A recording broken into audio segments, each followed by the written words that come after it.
have a chance to try to extend our season record to 12 games. And that's important for us, and that's the only thing that's really pretty much on my mind, and I think that speaks to the masses when I say that. The defense is playing great, the special teams getting great field position, the offense is winning, the point of attack, we found ways to win. You can't get to there until you take care of what's next.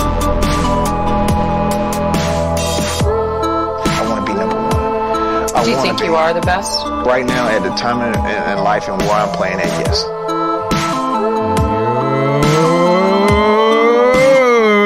What is up, Panther fans? It's your boy, the Professor, a.k.a. Tony Dunn, and this is the C3 Podcast brought to you by Carolina Cat Chronicles, where every Tuesday night we chop up the latest Panthers news and opinions. And I'm here with my homeboy celebrating the best fourth quarter team in the history of the Carolina Panthers, Cody Lashney. What is up, my friend? In history, man, there's never been a better fourth quarter team than the Panthers, baby. It's all love. It's a Tuesday night, and I have some gossip to drop on the C3 family on Panther Nation. I'm excited. I'm ready to do it. Joe Riolano will come in hot. We're ready to do it. Let's do it. All right, folks. This is tonight's episode. Who are the 2018 Carolina Panthers? Really, who are they? Are they the team that we saw in the fourth quarter? Or we are the team that we saw in the previous four quarters before that? Let's hope it's not them. We're trying to find an identity. We're going to try to figure that out tonight. We've got a special guest, BenjaminSolak from the Bleeding Green. He's the deputy editor of Bleeding Green. He wrote a fantastic piece on how Norv Turner stepped into the age of the spread. This was a post that he put up before the game. It is one of the best works I've seen on the Air Crowell and Norv Turner, really specific to our team.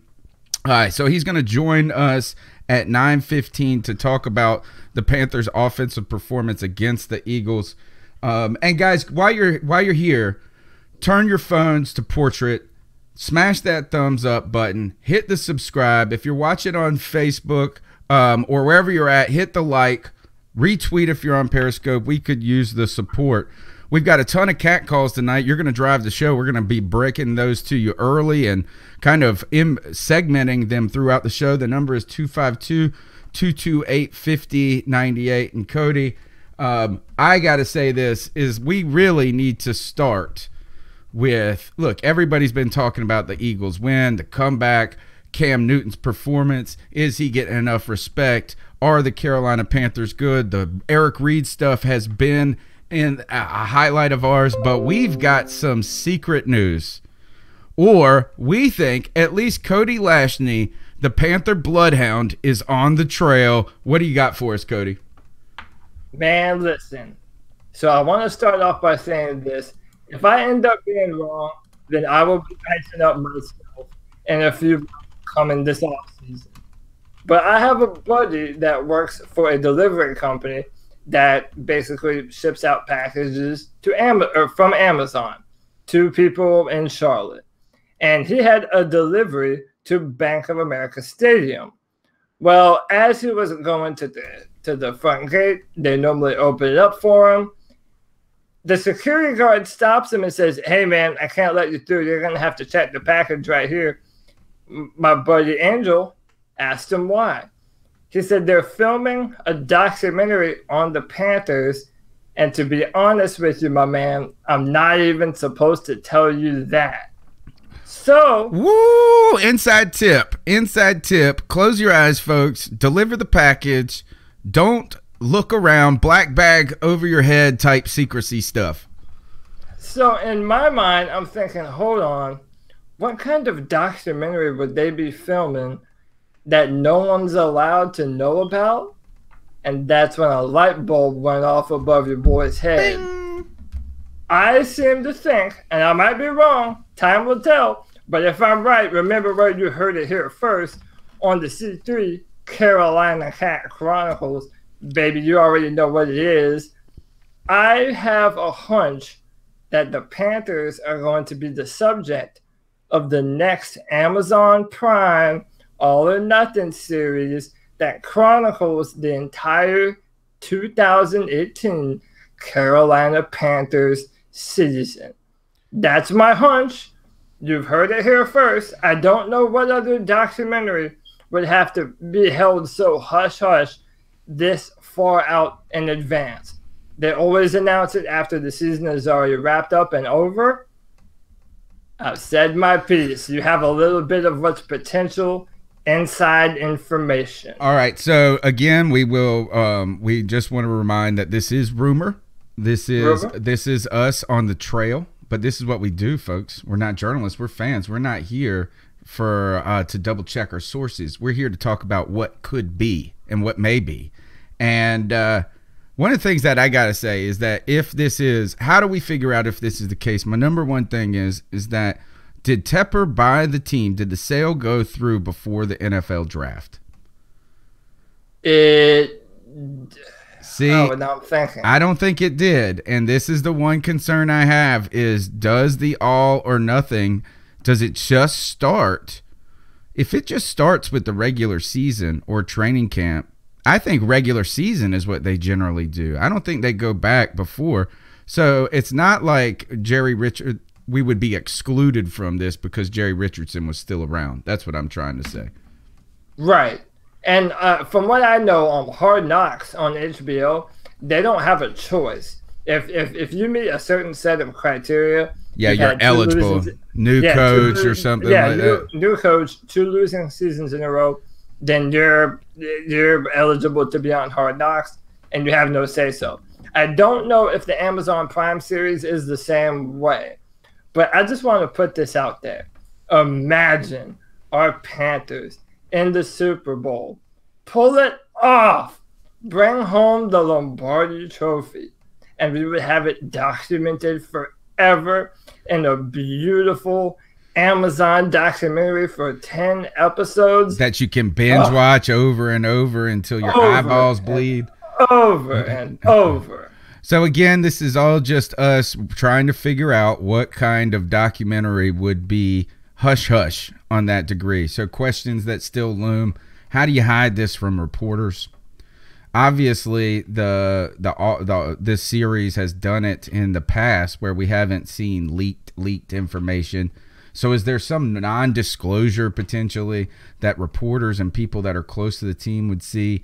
How do they hide these guys and embed them in a team without people knowing, along the sidelines in the locker rooms? That's a question that remains. But here, this is what happens when you know people who deliver for Amazon. I mean, hey, man, it's all about who you know. And I know some people who know some people who know some people. So whatever, man. All right. Well, here, you guys sip on that, and we'll get if we get any whiff of any of this coming to light. Think of the possibilities from the sale with David Tepper, new owner, right, to the signing of Eric Reed, to Hurricane Florence, and all the stuff our players are doing. Yep. This season would be the best season to document the Panthers. All the stuff on Eric Reed and Malcolm Jenkins on the sideline, having that all access. I'm telling you, man, that would be absolutely bonkers. The Carolina Panthers lawyers are already on the cat calls talking about trying to shut down the show. No, I'm just kidding. Legacy Lynn says, let's hope I didn't get someone fired for that bit of info. That's how we'll know, is that if we're contacted by lawyers and this YouTube video is deleted at some point, it's true. So the conspiracy cover-up is just, you guys are witnesses. If Cody and I go missing, that is what happened. Joe Riolano's in the house. How are you, Joey? He's still getting ready. Mute your mic while you're getting up. There he is. What's up, guys? How are you? We are excited, man. We're celebrating a 21-17 win over the Philadelphia Eagles. We have just teased some information that we hope comes to light in just doing our part to stir the pot, get the rumor mill going. fending off Carolina Panther lawyers in the process. No, I'm just kidding on that. Please don't send the lawyers. Don't send the lawyers. I've already dealt with the Panthers lawyers once when we gave away tickets one time when we first started on the show, and they said, "This is the only time you can do it, and since y'all guys are small potatoes, it's not gonna be a problem." But at the same time, we're small potatoes. This was 5 or 6 years ago, and they found us. So they're watching. They're watching. All right. Guys, we've got a ton to talk about. We've got BenjaminSolak coming on from Bleeding Green in just about 4 minutes. I did have another topic. We've got a ton of cat calls. In fact, what we're going to do is after BenjaminSolak, we'll just plunge right in to the cat calls. But let's talk about this game just for 4 minutes, real short. I want to play you guys this. This is Mick Mixon after the Panthers score their first touchdown, talking about the odds of the Carolina Panthers coming back. Type odds. But if you just look at like lottery, win the lottery type odds. But if you just look at 11 points, 707, 2 timeouts, you would say that it's technically doable. Technically doable, guys. Technically doable. You know, not a lot of people had a lot of faith in the Carolina Panthers. In fact, at the end of that first half, it felt like that 10 points was Mount Everest that we had to climb. You know, it just nothing was going for us on really either side of the ball. But maybe because of our frustration, and we'll start with Cody on this. Cody, some of our frustration just was because we couldn't get anything going, but maybe we weren't noticing that we were secretly doing some things that kept us in this game. Holding the Eagles to a field goal at one point, preventing them from getting any converting later on. They missed the field goal. So, you know, that could have been a 13-0 or even 17-0 lead at the halftime. And that was critical when you're a defensive team and you're playing guys like that, trying to slow them down. I guess what you should say is that, look, is that 10 points isn't a lot in the NFL, and obviously 17 wasn't enough. So at halftime, Cody, I know you were feeling the pressure.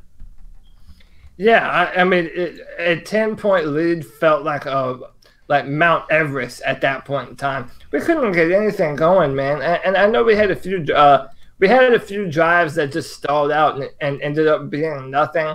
We were trying to kick a field goal, and then we had 2 penalties that pushed us back. 2 penalties in a row that made us have to punt the football.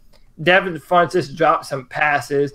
It just seemed like everything that could go wrong in the opening part of the football game, it went wrong. You know, and I don't know I don't know if I remember a time other than maybe the Giants in 2015 where we had to say collectively as a team and Cam Newton leading the charge that we have to want this and come back and just take the victory from the jaws of defeat, man. Joey, that seems like a steep hill to climb at halftime. It really did. You felt like it was insurmountable. You know, like we stated, everything was going wrong. We couldn't have hit the water falling out of a boat. It was that kind of a game. But you're right. If anything had gone more the Eagles' way, we may not have been able to come back. But just the way it played out, the missed extra point, and you know, all these little things, missed field goal really worked to keep us in the game. You know, how many times have we been on the other side? How many times have we been on the other side of that coin where we feel like we really, truly dominated a game, but then you really don't have the points that reflect that? So, I mean, you know, that could have – it felt like we were getting beat 35-0, but it was really it was 10 points. Now, I know that, I mean, with just total domination, but that is, man – We know that feeling of kicking field goals against the Saints. It just doesn't work. We just haven't been the guys usually that are on the other side that capitalize on it. All right, we've got our guest here, BenjaminSolak from Bleeding Green. He's the deputy editor there, and he wrote a really impressive piece on how Norv Turner, titled "How Norv Turner Stepped In to the Age of the Spread." Ben, do you go by Benjamin or you go by Ben? Ben's good. Thanks for having me on, man. I appreciate it. Well, fantastic. Thanks for joining us, Ben. Really impressive look is that I've read. Look, I didn't play football in my youth. The X's and O's have always been the difficult part for me to not only understand but just feel comfortable with. As I've followed football, I've gotten better at it, and as we've watched Norv Turner and we were scouting him, we wanted him before, we started looking at these things because they were related to Shula, to Chud. So I am familiar with it, but your piece, man, really was very specific to obviously to Norv Turner and the Carolina Panthers, but I felt like what was so great about it is that you applied direct examples of what we're actually doing rather than just generally talking about the Air Coryell system. So what do you think after seeing the Carolina Panthers on Sunday? How do you now feel about that offense and Norv Turner? Yeah, y'all should try to get down 17 as much as possible, because when Norv's got a pass, it's good. And when Norv feels desperate to get some points on the board quickly, you know, when y'all, those last 3 drives, I think it was 24 passes to 4 runs or something like that, and a couple of them were scrambles, right, which obviously isn't the balance you want overall. But generally speaking, when Norv felt like he had to get 4 receivers out there and he had to get DJ Moore and Curtis Samuel involved a lot more, y'all had quite the prolific passing attack. And it was much more aggressive going down the field. And I really liked the way that Turner felt the need to get the ball out of Cam's hands a little bit quicker. Cam had been under a lot of pressure, 2 first-half sacks, a good deal of quarterback hits. And with that incorporated, I think that just out of necessity, you started to see those quicker skill players like Moore, like Curtis Samuel, even Torrey Smith, get heavily more so involved. And really, once that was the case, kind of that first drive where they were able to incorporate Moore a little bit more and able to incorporate Samuel a little bit more, it forced Philadelphia back on their heels a little bit. Philadelphia really started to dial their defense back and to give up a little bit more shallow space, which is where you start getting Christian McCaffrey with little dump-off throws, little quick throws out of the backfield. Guys got to come up and tackle. That's tricky. And then Philadelphia tries to go press man on the last drive, tries to get everybody up and tight in there, and Philly doesn't have the personnel for that. They don't have the defense for that. And so I really thought that once Norv, you know, he had his back up against the wall and he went deep into the playbook, very much so more in the spread style of things and not so much the Air Coryell, you saw what that offense, with all of its unique weapons, really could become. So what did you see? One of the things that you really harped on in your article was that the pre-snap motion and how this was used to kind of help give you even more options. One of the Carolina Panthers, I saw this is as I was reading the article, not only did I just think, yeah, we do that all the time, and 2, how many other teams I notice are also doing a lot of that. Look, the Eagles do a ton of it. It felt like very similar in that manner. How were the Panthers able to use any of those things that you identified to kind of expose anything that they could take advantage of in that fourth quarter? Yeah, so in the fourth quarter, you didn't see a heavy amount of the pre-snap motion, and it goes back to what Carolina does pre-snap that's unique in a league that's using a lot of pre-snap motion like you identified. A lot of teams are using jet sweep motion. They're bringing a wide receiver across the formation and then snapping it right when he's in the box. And, you know, maybe it's a quick touch pass to him. Maybe it's just a play fake. Los Angeles does this a ton. Philadelphia is the team that's been doing it a lot. So that's something you see there. Another common motion you see is like a fly motion. You take a tight end. He's on one side of the formation. You bring him to the other side of the formation. Well, now you've changed where the strength of the offense is. They started with 3 receivers over here. Now it's 3 receivers over there. And that forces defenses into last-second adjustments, which can be tricky for them. Carolina's pre-snap motion is unique in the league because they have players like McCaffrey, C.J. Anderson, DJ Moore, Curtis Samuel, these players who are equally, for some, just generally they all are at least to some degree dangerous in the backfield and out wide. They've got 3-4 players that cause you problems when they're in the backfield and when they're spread out wide. No other team has that. That is completely unique to the Panthers. So the pre-snap motion that really makes them dangerous is this motion where they're inserting a guy who lined up as a receiver, very often C.J. Anderson or Christian McCaffrey, into the box as an actual running back. And that his motion is stopping right there. The only other team that kind of does this is Kansas City with Tyreek Hill. But even then, Hill's getting 2 touches out of the backfield a game. McCaffrey and Anderson, it's a very legitimate threat. They are running backs. And so that's something that Carolina does to really open up their their running attack. It's what they do. They add an extra person to the box. Maybe he's taking the handoff. Maybe it's McCaffrey. Maybe Newton's keeping it. You're making those box players for the defense think a lot. When they needed to pass, that motion isn't going to be as effective for them, so you didn't see it as much in that fourth quarter comeback. They tried to use it a bit in the beginning of the game. Wasn't super effective. Philadelphia was ready for it.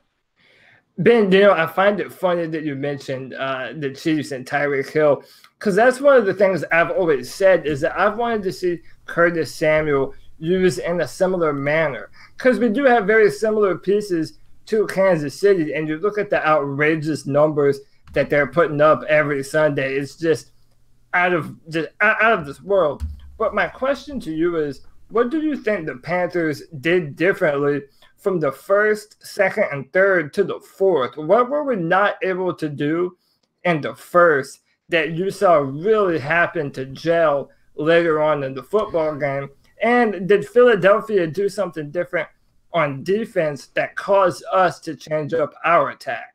Yeah, a lot of it comes to execution questions. You had several just missed opportunities in the first 3 quarters, I thought, for the Carolina offense. In terms of the read from Cam Newton was correct. The ball was delivered to a catchable spot, sometimes worse than other times. Receivers weren't able to haul in a lot of passes. You had them shoot themselves in the foot with some penalties when they were down in the near red zone, down in field goal range, and it's forcing, punts. They had 3 punts, but they were close to, if not past, the Philadelphia 40. That's right. 0 points on 3 possessions, where really you were able to move the ball pretty effectively. So the first 3 quarters score lied to you there a little bit. The Carolina offense was a bit more effective than it would seem, and there were execution problems. I'd say the biggest change that you saw in that drive that began in the end of the third quarter, and it was the first scoring drive that ended with the Curtis Samuel touchdown. The biggest change there is Carolina was much more willing to just take the short areas that are given to them in Philadelphia's cover 3 scheme. Philadelphia plays their cover 3 corners about 8 yards back,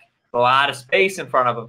And Carolina, that Air Coryell system, a lot of deep digs and deep comebacks, routes working 10, 12, 15 yards down the field. That's very often where the first read is. Against the cover 3 defense, that's where the corners are waiting for you. You've already come into their zone. By taking 5-yard routes, taking short area routes, you attack the spaces that already exist, and that gives you a little bit of momentum. It moves the chains. First couple of stick moves, you start to get a bit of a rhythm as an offense. And what happens for Philadelphia, who's been switching up their cover 3, they've been working different coverages. Well, now players start to push a little bit. They start to get a little bit more aggressive. The Devin Funchess touchdown, a sluggo that beat Ronald Darby. Darby had been playing Funchess great all game. He played multiple sluggos just fine. They started giving some slants to Darby, and they get his eyes coming forward. They were setting him up. They were setting him up. Exactly. So you think that you get the corner primed for that, and then you can hit him with a sluggo over the top. And so, what was important about that drive, that first touchdown drive, you started to attack the weak points of the Philadelphia defense that already exist, and it makes the Eagles' secondary players uncomfortable. It makes them feel like they need to start making plays. It puts their back up against the wall a little bit, and those players start to get desperate. Philadelphia's main issue at the end of the game was just execution. They got y'all to 4th and 10, and they couldn't make the stop. They got y'all to a 3rd and 2, and they couldn't make the stop. There were easy, dumb mistakes, players going to the wrong zones, people being in different coverages, across the different halves of the field. The Eagles' defense, which had blown for them a couple of games already in the year, just kind of crumbled again under the adversity. So I think that one of the big issues with Norv as an offensive coordinator is he's kind of stuck in his ways a little bit. He likes to do what he likes to do. Like I said, when they got their back up against the wall there, he was kind of forced into a situation where they had to throw the ball quickly, and it was all about a passing-oriented offense. You saw them really start to attack the Eagles' weaknesses. They started more so catering the game plan to what Philadelphia had done, and that's where they found success. How many of these problems do you pin on the Eagles' offense? Basically the reverse story of the first half for the Panthers became the story for the Eagles, and that is that it wasn't that the offense was inept entirely. It's just like a couple of missed conversions. All of a sudden, the ball's back in the other hand. what happened to the Eagles' offense, and what were the Panthers able to do that was any different? I mean, because they moved the ball. The Eagles moved the ball at will for 3 quarters. Right. I mean, what it comes down to on those last couple of drives is you got some pretty key negative plays. And those negative impact plays are something Philadelphia's defense has struggled to generate for games. They weren't able to get them on those last drives against Carolina. No sacks. Carolina didn't give up any penalties. Whereas on those last 2 drives, you had Philadelphia lose a good chunk of yardage on a Luke Kuechly sack. They lost some yardage on a screenplay. And then on that final drive, they lost yardage on a screenplay again. And they're putting themselves in 3rd and long situations. When you're trying to eat up clock, you want to be picking up 3-4 yards every play. You want to be taking drives to 3rd and manageable, 3rd and manageable, 3rd and manageable, and just running as many plays as possible. Negative plays are what's going to take you out of your clock-eating playbook. And it's going to put you in a situation where you have to throw the football, which leads to incompletions and clock stoppages, where the defense kind of has a better feel for what you're available to do because you can't really run that many plays on 3rd and 18, And so Luke Kuechly deserves a ton of credit. Kuechly made like 4 impact plays in the last 2 drives. All of them were fantastic. He's a stellar player. It's a fun deal to watch him play, even when he's beating your team. I mean, man, he's special. And so Kuechly deserves a lot of credit. And then the Eagles' offense, kind of running screens and leaving Carson in the pocket and just not taking simple yardage. They got a little bit ahead of themselves. It comes down to a lack of execution, which is something that you've heard from Philadelphia a lot over the past few weeks. This team is just struggling to make the right plays in the right moments. Ben, you bring up something. And it's something that I kind of noticed. It's at the end of the ball game, Philadelphia, it's almost like their defense, which is dominant for the first half, it just kind of disappears. I mean, I remember watching Fletcher Cox just beat up on Ryan Khalil play after play after play, pushing him right back into Cam Newton's lap. But then right as the 4th quarter rolls around, it's like something happened. I can't put my finger on what it was, but it's like the defensive pass rush for Philadelphia kind of just disappeared. Did you guys get tired? Mm-hmm. There's a little bit of weariness that affects it. Certainly, Philadelphia is known for having a deep rotation on the defensive line, but they've incurred some serious interior defensive line injuries. So Tim Jernigan has been out for the entire season. And then Haloti Ngata, our 3rd defensive tackle, was out for this game as well. Our 4th defensive tackle, Destiny Veo, just went on IR. So yeah, we had 2 practice squad guys out there with Fletcher Cox. So certainly Cox is taking a lot of snaps. He's not getting the help from the other rush lanes. There's a big Cam Newton scramble where Newton was back there for 10 hours because even though Cox and Chris Long were able to beat their guys, there's no rush coming from anywhere else. And so Newton can escape because he's such a mobile quarterback. The other big factor is that the ball was coming out much quicker for Carolina. Newton was not expected to sit back there as long and hit deep routes down the field. He was getting his first read open, and it was often very quickly. And as a result, a pass rush can only get there so fast when they've got to go through a human being and they line up 5 yards away. So if you can get the ball out quicker than the buzz number is 2.5 seconds, then you can nullify a pass rush because a pass rush is going to take time to get there. And that's how Philadelphia's defense is always beaten. And it's been this way for the entire season. If you're able to get the ball out quickly against the secondary, doesn't matter how good Philadelphia's pass rush is or has been for 3 quarters, they're not going to be able to arrive on time. I mean, 4th and 10, Eagles had him. Dead to rights, Newton. They had him rushed. They had him beat. And he breaks the tackle because he's Cam Newton. He's 6'5", 250 or whatever. And makes a ridiculous play, too, where it's just an improvised throw. A lot of people have been referencing that here as like this moment that Cam Newton has like reached the summit or something. Like Chris Carter's talking about it on national TV, on wherever he's on, Fox or ESPN these days. But for us, we see Cam Newton do that all the time, A. And B, it wasn't planned. It was like completely improvised and like, hey, I'm about to get sacked. Somebody take it. There's a guy right there. He had a guy wrapped around his waist and he was jumping in the air on that 4th and 10 play. So he had no feet to throw the ball with. It was pure arm. It was arm, and he got it to the one man on the field that was open, was beyond the sticks. Yep. And then, after getting the first down, Torrey Smith turned it upfield.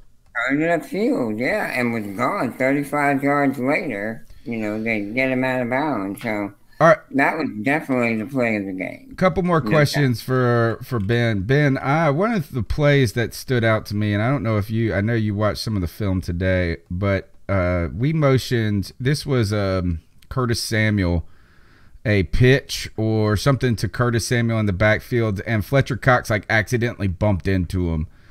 That's the type of play where I think you're referencing putting all these different dudes in the background, in the backfields. While that one didn't work out, is that something that you expect the Panthers to continue to do?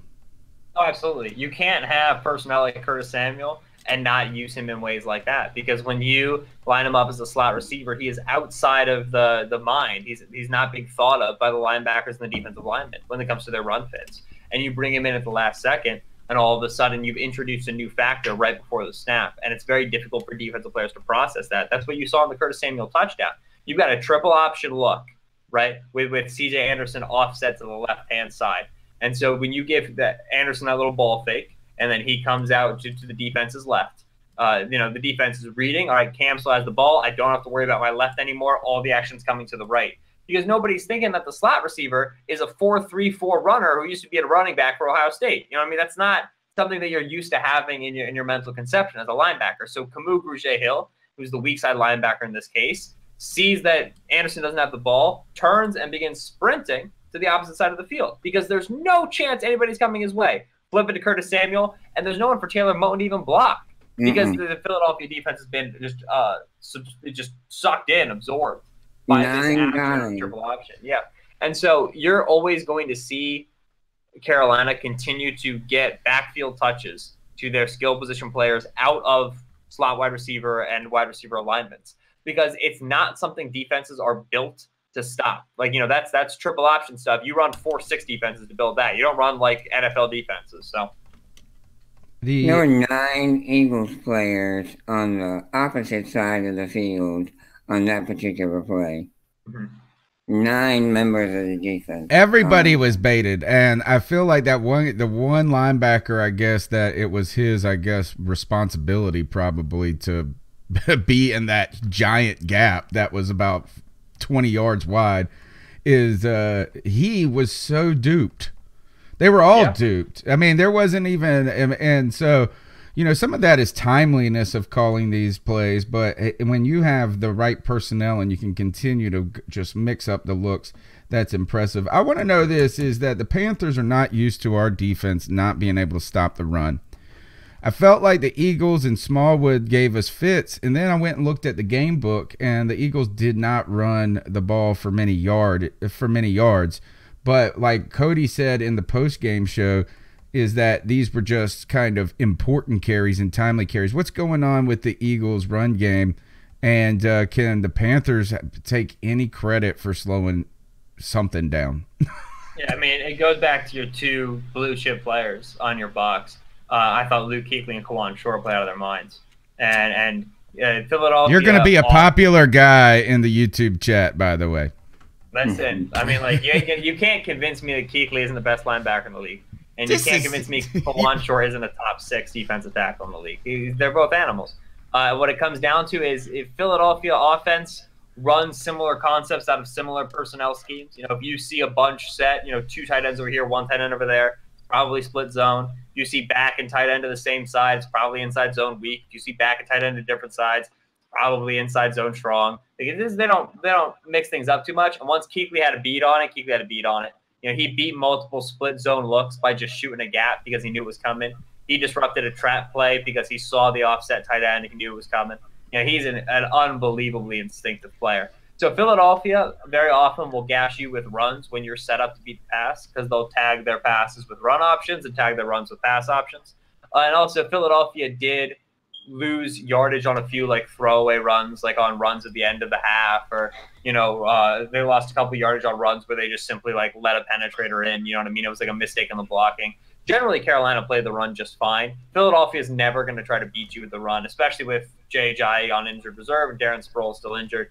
The run was not something that was going to be a threat to Carolina to begin with. Carolina played the run just fine as far as what I saw. And then what was impressive enough was their ability to play the RPO game and the short pass game that Philadelphia uses to replace their running game. Eric Reed, very, very effective, very aggressive coming upfield to play those. I thought he had quite a good game as well.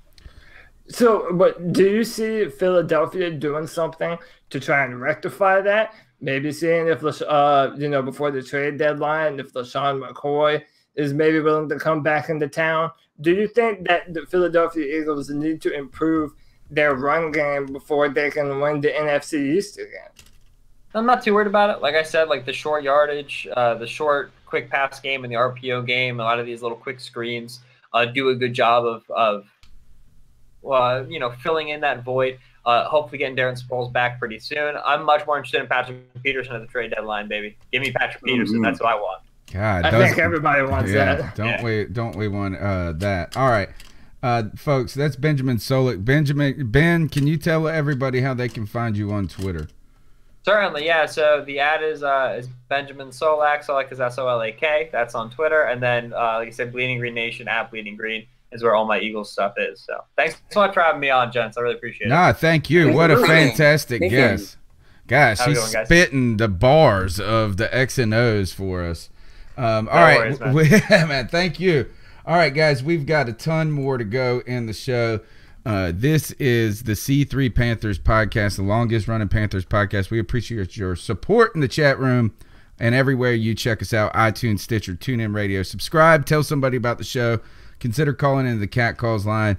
The number's 252-228-5098, guys. But right before we get into the Cat Calls line, I just was going to play this. The odds was trying to get this right before Ben came on, but I thought it would be in poor taste with him in the waiting room to hear this. But this is Eagle fans. Listen, that's 3 hours I'll never get back. You know, Jim Schwartz, I'll give him credit for one thing. He never changes. The defense was horrible. Why?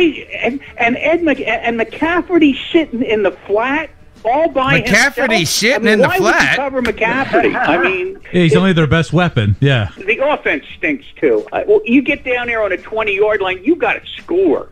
That's what a good team does. But guess what? This isn't a good team. All right, let's go back to the phones. David Limerick, you're on the postgame show, 94 WIP.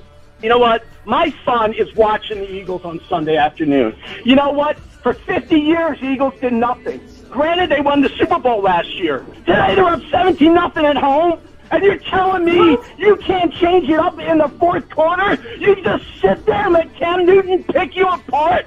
This is fun? This is my fun. And, hey, do I look like I sound like I'm having fun? Not at all. Come on. Sounds like a horror film. Hey, Doug Peterson, you won us the Super Bowl. We're very grateful. But is this the gold standard? Is this what you said was going to be, how it's going to be from now on? Hey, Doug, I'm gonna bring it. We're going to bring it. Why didn't you bring it today? They picked you apart. They made you look like an idiot. Wow. You're better than that, Doug. You're better than that, Doug. You're better than that, Doug. All I can say is this: if you eat shit when you win, who knows what you do when you lose? Yeah. There's a difference between Benjamin, who we just had on, and that asshole who was just spewing nonsense. That's the truth about that. All right, guys. We have a record number of cat calls tonight, and we got to start plowing through. Here we go. So what are your thoughts on catcalling? Yeah, it's pretty you shouldn't do that to somebody. And how did that make you feel? Very uncomfortable. So how do you think catcalling makes the person feel? It feels good, like... Who's that cat sitting in the back corner with his face buried in the snow? Who's that kid that can use one?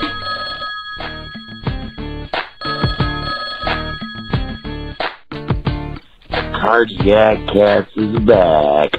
Yeah, I said that with improper English on purpose. This is your boy J-Dub C3. Man, I had to let this one marinate a little bit before I reacted. And I will say, you know, no matter what, I've always said in my own videos, we fight till the end. Like, we will always fight to the end. I like our second half adjustments. And I mean, I wish we could do some things different. Like, I've never been the proponent or whatever you might say for a no huddle or up tempo. offense with the way our defense is playing and the way Cam plays with it, like when he's going for it all in, like this guy is better when he doesn't think as much between plays. I don't know. If you just put the game on the line and say you got to do this, this is the goal, he can do it. It's so much better for him than just sitting back. Okay, we got this plan, and when he doesn't do it, he doesn't show frustration, but he is. We need to make this more up tempo, and with the way our defense is playing so far as a whole, I'm not talking about certain halves, certain possessions. We can go with more of an up tempo. Like back in the day, we could run the ball, let our defense do the thing, and good luck, everyone else. But not anymore. You got to change it up a little bit. I'm not saying agreed a lot what everyone else is saying. Like, we don't need to change the whole world for us, but we can just adjust it. Like, let Cam and them run hardcore fast the first whole quarter. If it works, hell yeah. If it doesn't, hey, we've been wasting the first quarter all year. What's any different? We'll give it a try. I like the diversification of the weapon usage this week. That was, man, Bird got a catch. Holler if you hear me. Like, more, and everybody involved. Chirp. I liked it. Even Alex Armour, my boy. If you watch the last touchdown to Olsen, Alex Armour running his under route, and he did it smart enough where he ran his under route and almost did like a mini pick on the guy who was trying to run back to get Olsen. Like, what am I going to do? I can't run through Alex Armour and try to catch up to Greg Olsen. That was huge. Like, at the end, the team was working together, and the team was more of a team this time. There was a team fuck up in the first half, first three quarters, and the team win at the end. This is what I wanted to see, improvement. It wasn't for 4 quarters, and it's not what I'm exactly looking for. But I'm looking for the little things. All right, I want to open this question up to you and you guys, because I think the title of tonight's show is "Who are the 2018 Carolina Panthers?" One of the things that we saw, there's like a couple of things as J-Dub's call is going off. These little birds and little demure birds in my ears chirping about a couple of things. One is BenjaminSolak. He said he was talking about a Doug Peterson style and Doug Peterson said this in the post game, is that we generally give the quarterback a pass option and a run option, 2 plays. You know, those are the types of things you're wondering if they're doing with Cam, to not just to up tempo things a little bit. But then I hear another thing is that he's harping on is that we've got to adjust, we've got to change. We have not been known as an adjusting team under Ron Rivera. Ron Rivera in his post game comes out and says, hey, maybe we should consider going up tempo a little bit more. Some people have called him out and said this is it took you 5 games this year to see this or whatever. But my question is it took him 7 years with Cam Newton to see this? What in the world? How do the Panthers adjust and change? And is this related to the Panthers not being a defensive team this year, but potentially needing to be maybe more balanced or even an offensive team? Well, and you notice even the response between Cam Newton and Ron Rivera was different. Because when they asked Ron Rivera about it, he was basically saying, yeah, we might look to do it a little more. It's certainly something that we'll look at. Another Ron Rivera-ism. But he didn't commit to saying that this is going to be something that will be a staple of our offense. And I think that everyone in the chat, all of us here, I can't speak for you, Joey and Tony, but I honestly believe that when we're doing more quicker type of plays, more hurry up, letting the offense run through Cam Newton, I think that's when we are at our most dangerous. I think that's when the opposing defense, that's the better situations for them not knowing how to handle us. So I don't know how much more we're going to see of it. I'm hoping that if Norv Turner has the reins, then it's something that we're going to see a lot more of. But as of right now, with Ron Rivera and his inability to change in the ways that we want him to, I don't necessarily know how much more we're going to see of it. Joey, we're a third of the way through the season. if not a hair more. Who are the Carolina Panthers? Do we know? I think this is a Carolina Panthers team that is different from our traditional teams. We've always been a defensive team that likes to run the ball, control the clock, wear the opposing defense down. We're not that team anymore. That style is for slow guys, big guys that can grind it out. We're not that team. We're quick, we're light, we're very fast. So the pace of play has to match that. And I think we're going to see it because we saw it and we saw how effective it was.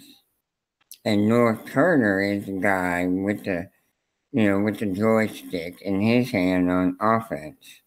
And I think if he could go up tempo, now that he knows up tempo will work for us, I think we'll see more of it.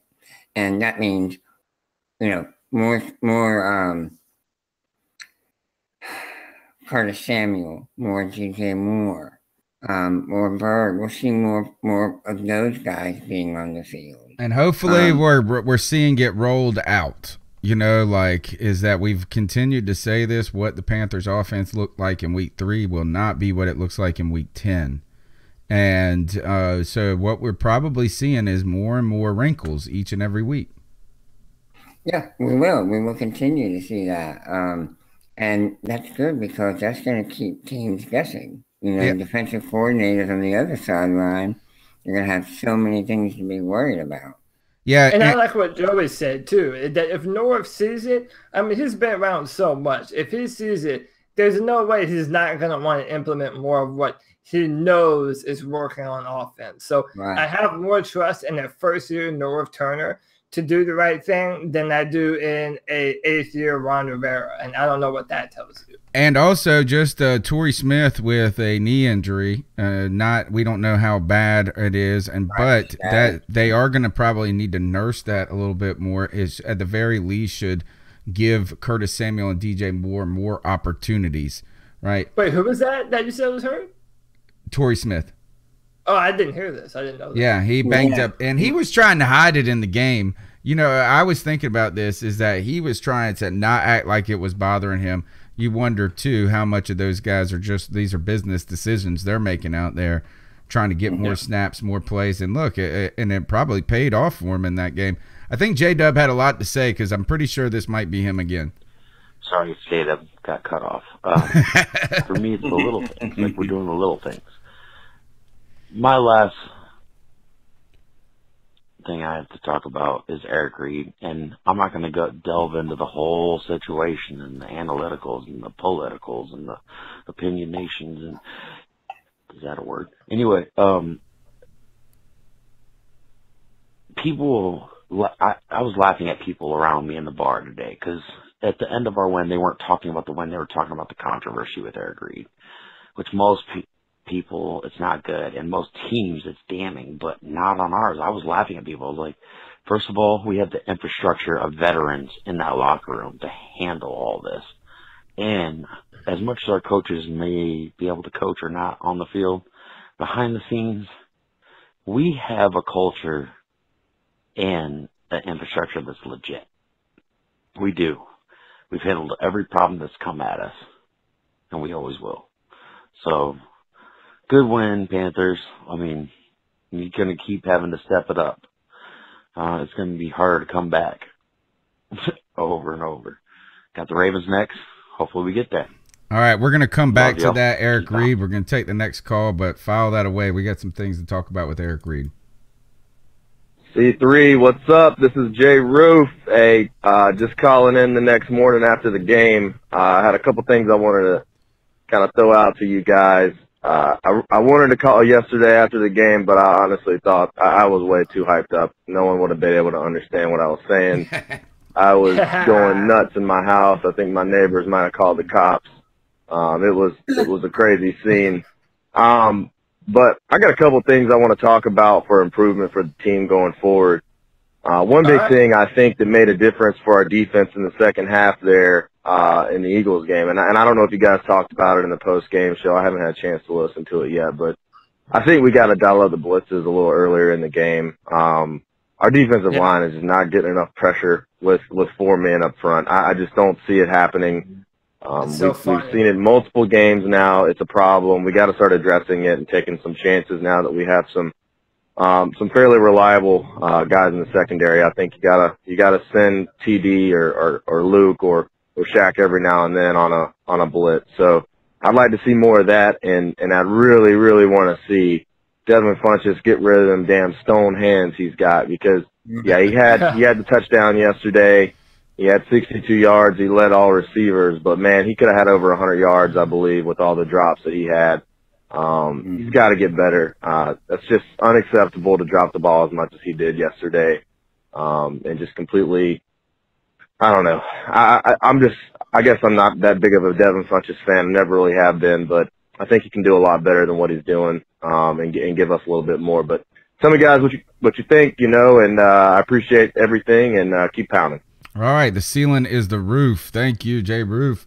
Guys, what we go there is, let's talk about this defense. Not lack of the pass rush. Before the season started, I touted that the Panthers are going to get 60 sacks. Now, that does not seem to be in the works anymore. It's not over yet. It's not over yet. I mean, the Panthers could do what Baltimore did and drop 10 sacks in a game, and all of a sudden, the numbers are right back in it. We just have not really been able to find why exactly the Carolina Panthers the pass rush is not getting home.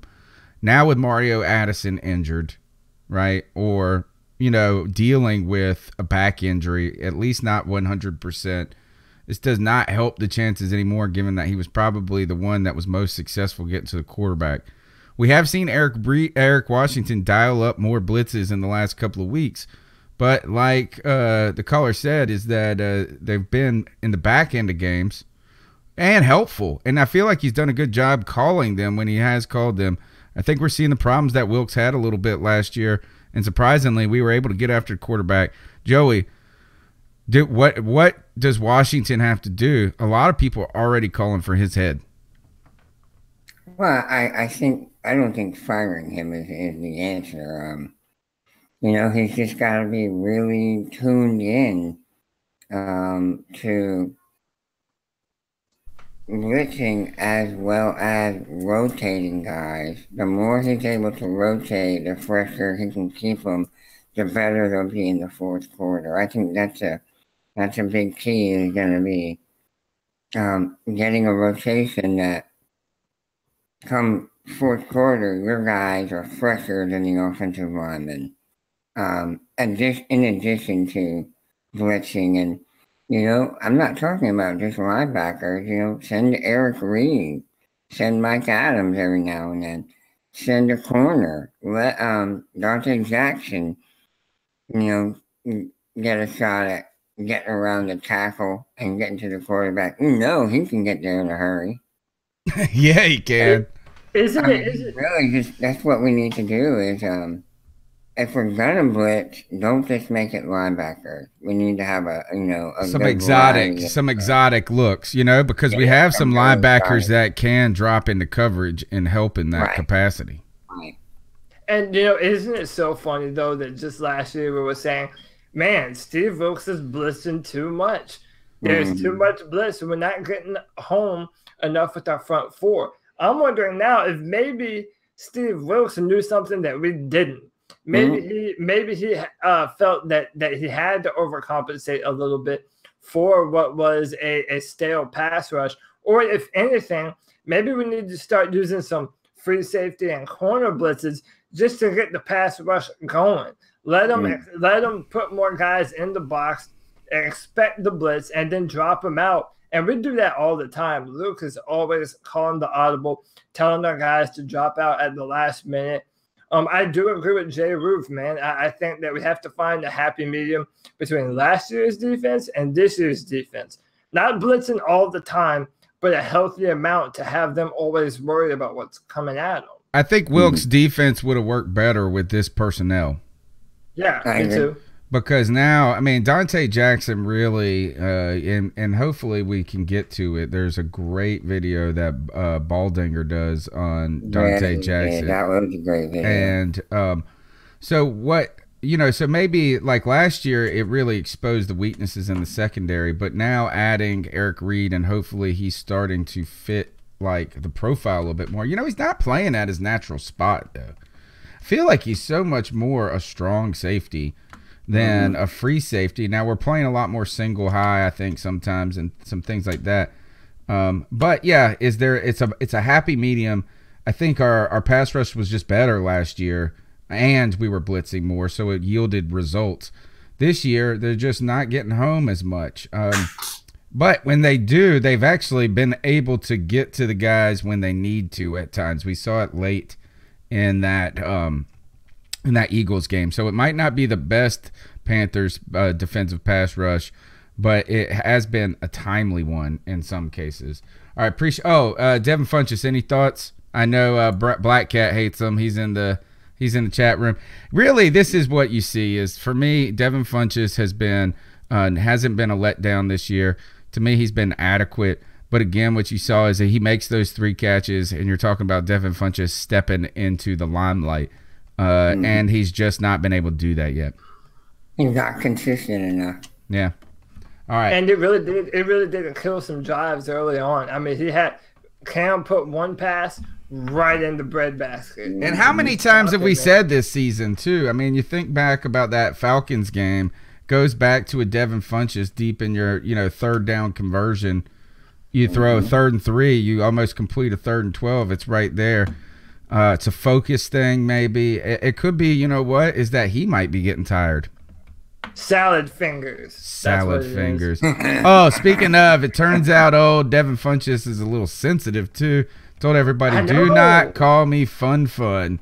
And, of course, Tony had to get in there. And I said, the answer, if we honor your request or not, is all dependent upon your answer to this question. In a 2015 interview with WFNZ, you said that salad was your favorite food. Would you like to revise your answer, sir?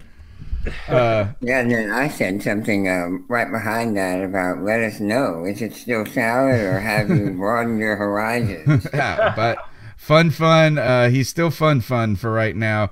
We will change you to Funchess, bunches of Funchess, or salad tongs. Salad tongs for hands. Yo, what's going on, everybody? It's Mario calling in from Greenville, North Carolina. Hey, G Vegas, baby. I don't know about y'all on this cool morning in the Carolinas, but feeling pretty warm inside after that win we had. Unfortunately, I only saw the first half, so I didn't see any of the goodness. But man, I don't know. It really feels good to be a Panther fan right now. It's crazy coming from a old Cowboy fan, but I had to leave them. My man Jerry Jones did it to me, but it feels pretty good right now. Good decision, man. I wish I had saw the offense clicking on all. Way to leave the dark side. Yeah.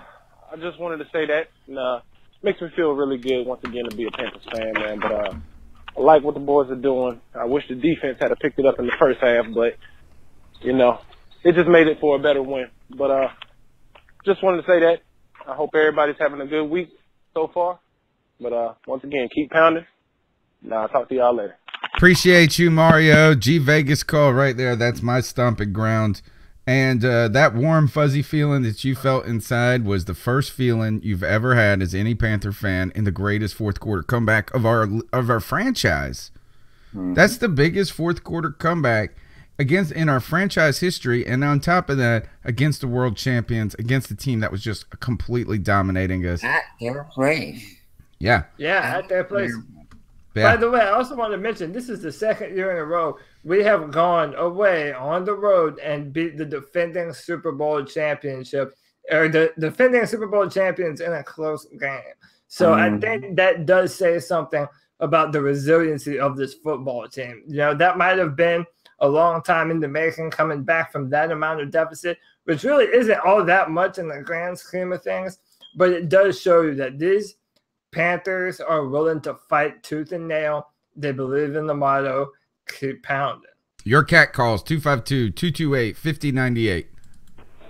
Hey, this is Josh from Massachusetts. Yeah, that's a weird one. I know, Panther fan up here in Tom Brady land, but you know, there are actually a few of us up here. Anyway, welcome. Finished listening to the Philly post game. Man, is it just me, or are we really trying to live up to the cardiac cat state this year, man? That's We're not trying, we're doing it. You know, but it was gratifying to watch that game in a room with a whole mess of New England fans, and I think there was a Pittsburgh fan who cares about them anyway. And they were just hating for the first 3 quarters of that game, and then the fourth quarter came on, and it was just silent. They were all outside smoking cigarettes for the whole fourth quarter. What to say about it, make of it. I'm glad we pulled that one off, but you know, they're for Boston. What's with these Panthers? You know, I think a lot of us, because of the win, are hesitant to keep pointing at the defense. But I mean, I would have liked to see the defense do a little more in terms of generating pressure. I know we had that takeaway that ended up not being a takeaway, but I mean, and it doesn't seem like they're far off. It seems like they're just a couple of steps away. You know, and I think there's a lot of people who are calling for heads at this point. It's like, no, we don't need to call for heads, but you know, maybe they just need some time to jive or what. But yeah, I don't think it's all that bad. And I mean, especially if we got an offense who can go out and inside of a quarter put up, you know, 17, 20 points, what have you. You know, it's easy to get concerned when you look at teams around the league, you know, the Chiefs, the Rams, the Saints, the Bears, etc. So what these teams are doing. But I think it's still early for pushing the panic button yet. So those are my thoughts. So maybe that's along the lines of what you guys are thinking after this weekend. You know, ain't quite time to push the panic button, but I still feel like we need to see more. Take it easy, boys. Keep pounding. Love the show. Do not panic. Do not panic. All right. So that's the first thing. Is if anything, we should be heartened. We should be excited about this because look, the Panthers are doing things they typically don't do, and that is the offense getting us back, keeping us back in the game late, comebacks, these types of things. We're grinding out some gritty wins. We're continuing to gel as a team. That's what this is going to be. It's more and more gel. And what we've seen is these teams that flash early. I know that these guys seem like albatrosses or whatever the right term is for an unstoppable, you know, force in that case. But we were that team in 2015. We see that it's really fragile. Some of the greatest success of Carolina is the Carolina Panthers. Going back to 2003, it was not pretty along the way. And you're in there. You're a game behind the Saints. You wish that they could have gotten upset. They were beaten by the Ravens. But do not panic. And tell those whiny-ass Boston fans to shut up. They're in the World Series, and they've won everything for the last 2 decades. So shut their traps and go smoke the cigarettes outside. I don't know how to say cigarettes in a Boston accent. But go smoke outside in the cold and enjoy Tom Brady and the World Series. Let us have this. And Cam Newton kicks your ass every time. Cody, you got anything to say on that? I mean, every time. Listen, we're 2-0 against the Patriots, man. It says it. And listen, man, we have new people in the chat every single Tuesday. We love your interaction. I love what Camille Walker says. I just love how Cam did everything in that game that everyone says it couldn't do with his arm. And that's what we've all been telling you. We know that Cam Newton is capable of making every single throw in the book. That's why I iced up LT. I believe it was last Tuesday for saying that Cam Newton can't make the kind of throws that Norv Turner requires of him. Absolute BS, and it's very disappointing coming from a Hall of Famer. Cam Newton is everything to this team, and in his 8th year in the NFL, you are seeing him become even better than he ever has been before. I do feel that now Norv Turner is the offensive coordinator that's helping him to blossom into the type of quarterback that he has always had the potential to be. I love it, and I still don't think that he's done improving. Joe, you've seen the Panthers. You've watched them longer than anybody on this show, right? Have you been worried about the Panthers, or is this the type of Panther team you've been comfortable seeing? As in, like, look, I don't even freak out until the game is completely over. Well, I'm definitely comfortable with this team. We've seen them. I mean, we've seen this team grow each week. And Cam continues to evolve. He's continuing to evolve. You know, he brought us back and we got the win against the Giants. And then 2 weeks ago, man, or was it 3 weeks ago? No, 2 weeks ago. I really feel like he choked at the end of the Redskins game. Yeah. I really do feel that he just choked. And he mentioned that in the presser, like he was not going to let that be the case again. Right, exactly. I was getting ready to say, in the press conference, he sort of brought that up. And he remembered what it felt like losing that Redskins game. And he said, I'm not going to let this happen again. I am going to lead this team back. And that's your leader. That's him becoming a leader. That's him becoming this quarterback that LT and so many others have said he can't be. Right. He is becoming that guy right in front of us. So every week we just see more and more of him becoming what he's not supposed to be able to be. So I am comfortable with this team. We have always been the cardiac cats.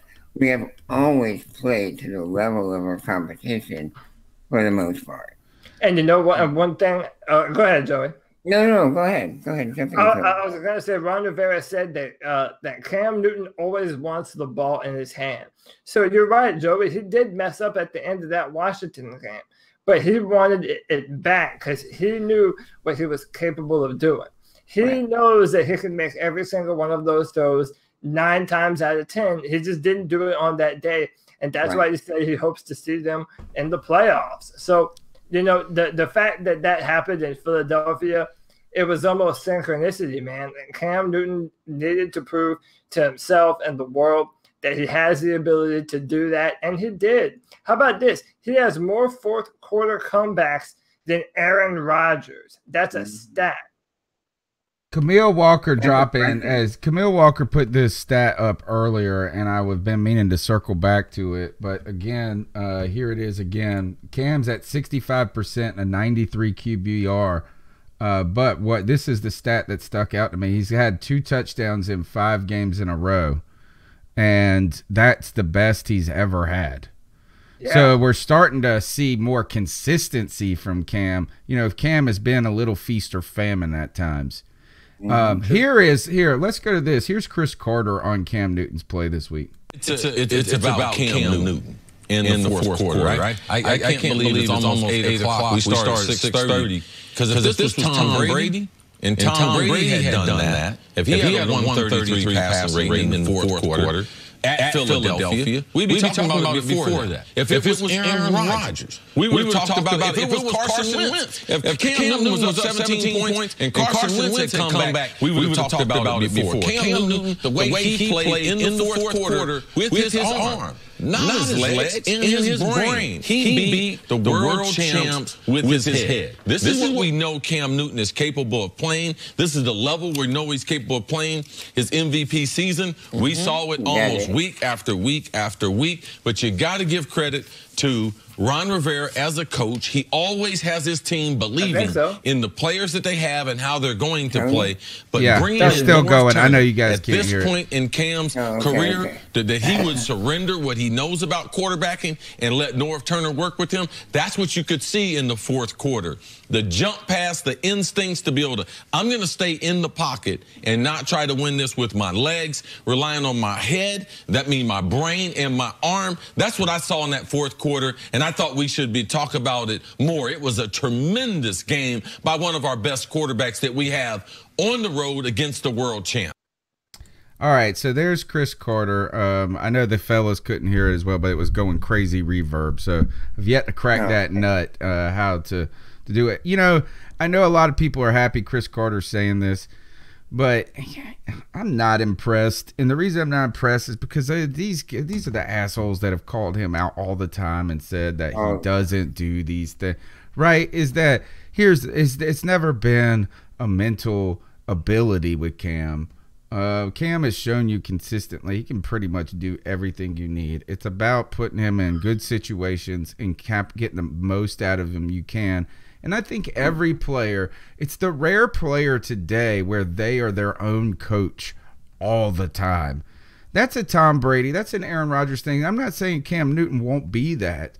But at the same time, you know, what we need to do is surround him with greatness, not just from the perspective of talent, but continuing to pump him up, to prep him for these games, to make him continually better. Cam Newton's doing the things that we've known he could do, and some of this really comes to that the offensive line has just played well enough to where Cam has been able to get comfortable back there. Yeah, and they have to continue to do it too. And he's got the weapons around him that allow him to make these quick decisions, that allow him to get the ball to these guys in space where they can create on their own. How many years, Joey, have I said on this show that one of the problems with the play calling and things that we've done with Cam is that they've been low percentage throws a lot of times. But if they're not perfect, that there's a problem. And then number two, when the ball gets in their hands, those guys have been dead in the water for 7 years. Since Steve Smith was the last player when the ball got in his hands and it wasn't just the most ideal situation, was able to generate yards. And I think you go back to that Christian McCaffrey dump-off pass. It was one where the pocket's breaking down. He just flips it to him. It was the most natural dump pass I've ever seen, and McCaffrey houses it for like 11 yards. Mm-hmm. Yeah, that's exactly what it is. The talent around him has improved so much. And he's in an offense that allows him to make these decisions quickly. He doesn't have to sit back there and wait for a guy to, you know, get open, or he doesn't have to sit there and evade 2 or 3 defensive linemen before he's able to make the throw. By getting that ball out quick, it's really it's helped his completion percentage, and I think it's helped his confidence. Yeah, and you know, Tony, you are right. A lot of these commentators are people that are, you know, they'll give him praise and dap him up to his face. But, man, the minute he turns around and has a bad game, they're ready to just crap all over him. And you're not wrong. I mean, listen, I still watch Cowherd from time to time, and now even he's starting to come around on Cam Newton. So it's just such a wonder what a few games of a high QBR will do to a bunch of analysts that otherwise don't know too much about football. Mm-hmm. All right, let's keep pounding through these calls. The number's 252-228-5098. Hello, this is Justin from Charleston, South Carolina. I appreciate y'all's show. I like it. I'm a truck driver, so I get to listen to it often. Nice. Well, we've extended it just for you. You know, I am very happy with the win, just like everybody else is. Did not expect it. That is the last thing I would have expected out of the performance that we started with.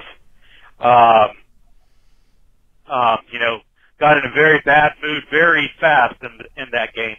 Yeah. You know, I hear others calling in and, you know, talking about how, you know, great it was. But, you know, to me, that game was almost like made me feel the same as the Giants game.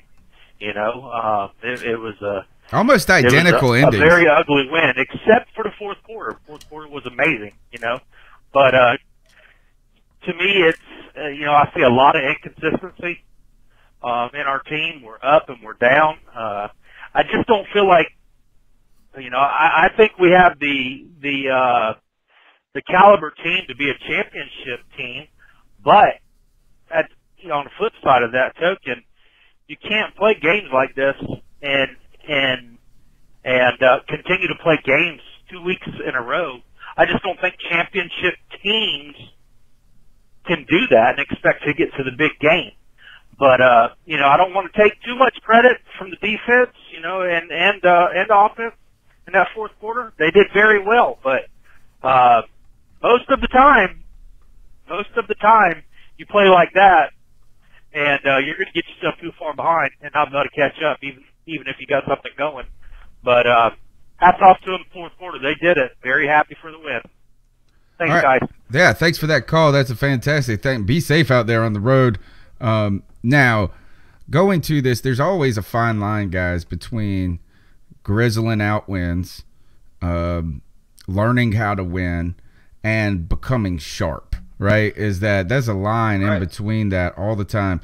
But the good news here is, and the bad news is that, like you mentioned, championship caliber team potentially. You look at the best talent around Cam, the most prestigious offensive coordinator we've had, things like this. A lot of things going for us, at least on paper. What we have not seen yet is this team fully put it together for a whole game on both sides of the ball. And in some ways, that's heartening that there's still room to improve. In other ways, I think the concern there in the call is at what point, when is it too late for that sharpness to develop? Cody, where are we at on that? Because this goes back, this really strikes at the heart of this show in the title. Who are the 2018 Carolina Panthers? Are they a team with potential that's going to fail to capitalize, or are they a team that's starting to coalesce maybe? So listen, I know the end thing to do is to just kind of crap on Ron Rivera right now, but there are certain times when that's what you have to do. Because when your football team isn't playing 4 quarters, that's 100% on the coach. 100% of the time, it's never not. I mean, if you want to talk about Devin Funchess dropping passes or Cam Newton putting the ball too high, that's one thing. But when you have a football team that's so inconsistent from game to game, from quarter to quarter, that is 100% a coaching thing. And I don't know if it's Ron Rivera. He's the head coach of the football team. I mean, as long as he has that itch sitting next to his name, everything runs through him.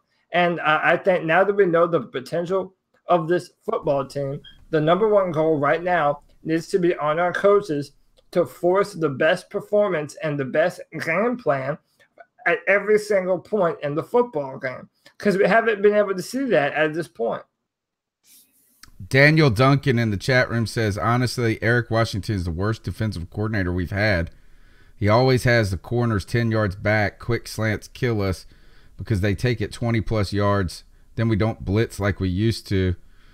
Joey. He has a point. You know, it's kind of a mixed bag with Ron Rivera, is that in some ways these are so many weaknesses you see. You see a team that comes out and they're not focused at times. So, you know, really we just keep coming back to how we've looked coming off the bye.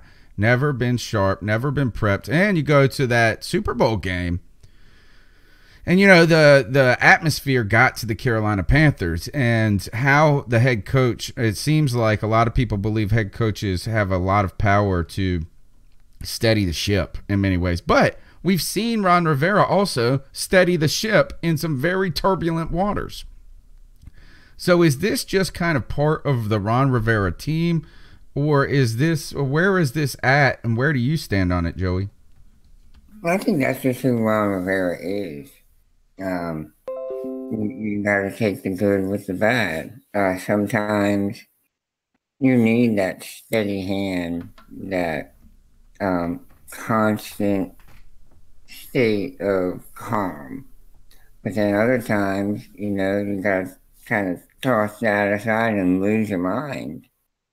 And maybe we don't see enough of that with Ron Rivera. I mean, but like I said, you got to take the good with the bad. I think there are some definite inconsistencies. And as far as Eric Washington goes, he's a young guy, man. We can't think this is a guy that, has been around coaching for 20 years. This is his first real coordinator job, so he's kind of learning as he's going. Bill Walker says we need McDermott back. You might get your wish if things keep going in Buffalo. But, is that we tend to, McDermott had some growing pains. I mean, obviously, I don't want to cite the 2011 or whatever 2012 Panthers as the one, but he had some ups and downs in Philadelphia. So this could be kind of a learning curve for Eric Washington. At the same time, if that is truly the case, why is Ron Rivera not propping him up more? Yeah, that's a good question. You have to wonder how involved Ron Rivera is in that defensive film room and the defensive, coaching sessions. I was listening to a college football game over the weekend, and one of the announcers had asked the coach, who was the defensive coordinator before becoming head coach. And he asked him, he said, how involved are you in the day-to-day, defensive meetings? And he said, I'm not. He said, I can't be, because if I do, I'll lose track of the offense. And maybe that's why Rivera brought in Norv, so that he doesn't have to worry about the offense. He can let Norv handle it, and he can help Washington. And if that's the case, then maybe we're in more trouble than we think. Yeah. Because if Ron is involved in that defensive meetings, he's not getting the job done. Well, we've given up 6. We gave 8 in week 1. We gave up 31 in week 2. We gave it 21 to the Bengals, 31 against the Giants. That one hurts. The 31 against the Giants was probably not good offensively. And they were we couldn't get to it. See, I don't know how much that is on Washington, but the blitz in there could have been something that you could have brought maybe in that game. Redskins 23, Eagles 17. So while the defense hasn't been the typical, certainly they haven't been Baltimore's 14 points a game. They haven't been atrocious yet, right? But we need to see more production. Hopefully Eric Washington will get better. Ron Rivera can help mentor him as we go along. Let's keep pounding. Hey, this is Justin again, Charleston, South Carolina. Back. Just called in just a little while ago. No, I don't think that one quarter can cover up the sins of the other 3 quarters. This is an important question. The reason that I say that is because most of the time you play like that, you're going to lose the football game. I mean, the odds are stacked against you. There was a 98% chance the Eagles won that game. Therefore, I think that you got to fix, somehow or another, you got to fix the inconsistency. And, you can't play that sorry and expect to win football games. Can't do it a lot. I don't know. I don't know what the problem is. And again, I don't want to be, for you to come down on me and say, give credit where credit is due, because I do want to give credit where credit is due. Yeah, you're not wrong. We can play awesome. We can play very good and be a very good football team, but then we could suck really bad. I just don't see championship teams playing so inconsistent. Mm-hmm. And I want to really bad. I just don't know where, how, and what to say about it. I don't know. Is it the coaching staff? Is it Rivera? I don't know. I think that's where we're all really Bradbury, mediocre. All right. Good. I will say, though, that if he we got to talk about this. Get that penalty, they would have won that game. So definitely glad he he fouled that dude. And want to see more of Curtis Samuel. I think he's really good. Jameer Byrd as well. But definitely DJ Moore. I think the Curtis Samuel and This DJ guy's Moore just flirting might with be me at this point. the keys there for our offense. Christian McCaffrey, he's awesome. And when we need 1 or 2 yards, why are we throwing down the field for 10, 15 yards, 5 foot above the receiver's head when we only need 1 or 2 yards? My gosh. Let CM get the 1 or 2 yards. My gosh, he's been getting, 10 yards a carry? Come on. All right, All right, let's guys, talk thanks. about thanks a lot, Justin. Great call again. No, we're not going to dump on you, and we're not going to come down on you. I think it's a true, legitimate question. Who are the Carolina Panthers? Are they the team we saw in the fourth quarter? Are we the team that was opportunistic at least, or did what was necessary on defense, and then maybe even exciting on offense? Or are we an inconsistent team? And that is one of the things that we're all searching for, why that's the case, where this is generating at. I do think this defense can get better, folks. I understand the Mario Addison thing is a problem, but I think that, I think Eric Reed, we saw him, that was an interception. Let's just go ahead and say it, is that I don't even care if, I'm going to say this, is I don't even need it to say that it was inconclusive evidence, which that was the case. Unless there's a secret angle that they have, there was not enough visual evidence that you could say that it touched the ball in a really in an important way. I mean, it touched the ground in an important way. I think it was just straight up interception, period. But to me, that's a good sign there. Eric Reed gaining confidence, if he can if he can be 3/4 of the player we said he was going to be, this defense is going to get a lot of help on the back end, particularly with Dante Jackson playing better and better each week. 100%. And, I feel Justin kind of put into 2 calls what we were saying after the Washington game. I mean, everything that he said, listen, let's be real. For 3/4 of that game against Philadelphia, how many of us really actually thought that we were going to do that and come back and win the football game? Listen, if you follow me on Twitter, you know that I didn't think so. Not one bit. We were dead in the water to Cody. Dude, I'm like, well, because listen, in my mind, I'm like, listen, we're coming back right now. We're putting up some points, but I'm not getting my hopes up. What, just for us to lose by another 3 points? Like, I didn't feel as though this team had it in them, but then, they proved me wrong. And I think it does go something to say that other than the Bengals, the teams that we have put down, they're not necessarily the best of football teams right now. Now, Washington, they're at the top of the division, but does anyone really believe that they're a contender or that they'll even be in the playoffs? So we're riding high on the momentum of a giant W. But, just like our man Brandon Herbert does, you have to keep it real about what kind of team we have right now, and that we still need to see a lot more of this Panthers football team on offense and defense. Because as we have said, they have not played a full 4 quarters of top-notch Carolina Panther football. Bradbury, guys, also Brandon Herbert's favorite player, James Bradbury. Favorite. Him and Funchess together are like the dream menage a trois of football players for him. Obviously, that's sarcasm. But look, Bradbury's had some tough competition. He's had to go against Julio. He had to go against AJ for a quarter, AJ Green, Odell Beckham Jr. Not that he's just manning up these dudes, and then Alshon Jeffrey. But, what it comes down to is Dante Jackson's already a better corner than him. Yeah. I think that's somewhat is just ability. And I think actually Bradbury's a decent player. Decent. Not good, not bad, decent. But you see that he does have a real his weakness is that when he's behind and trailing, he don't turn around and look for the ball well. No, I want to know what Joe Riolano thinks about Bradbury. Because me and Tony have gone back and forth, and we know what a lot of people in the chat room thinks.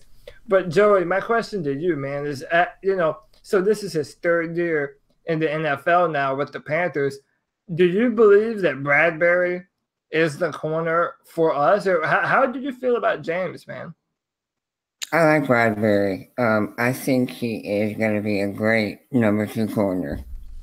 But that's what he's going to be. He's going to be a number 2 because he does not have that elite level speed. An instinct. It's almost an instinct to me.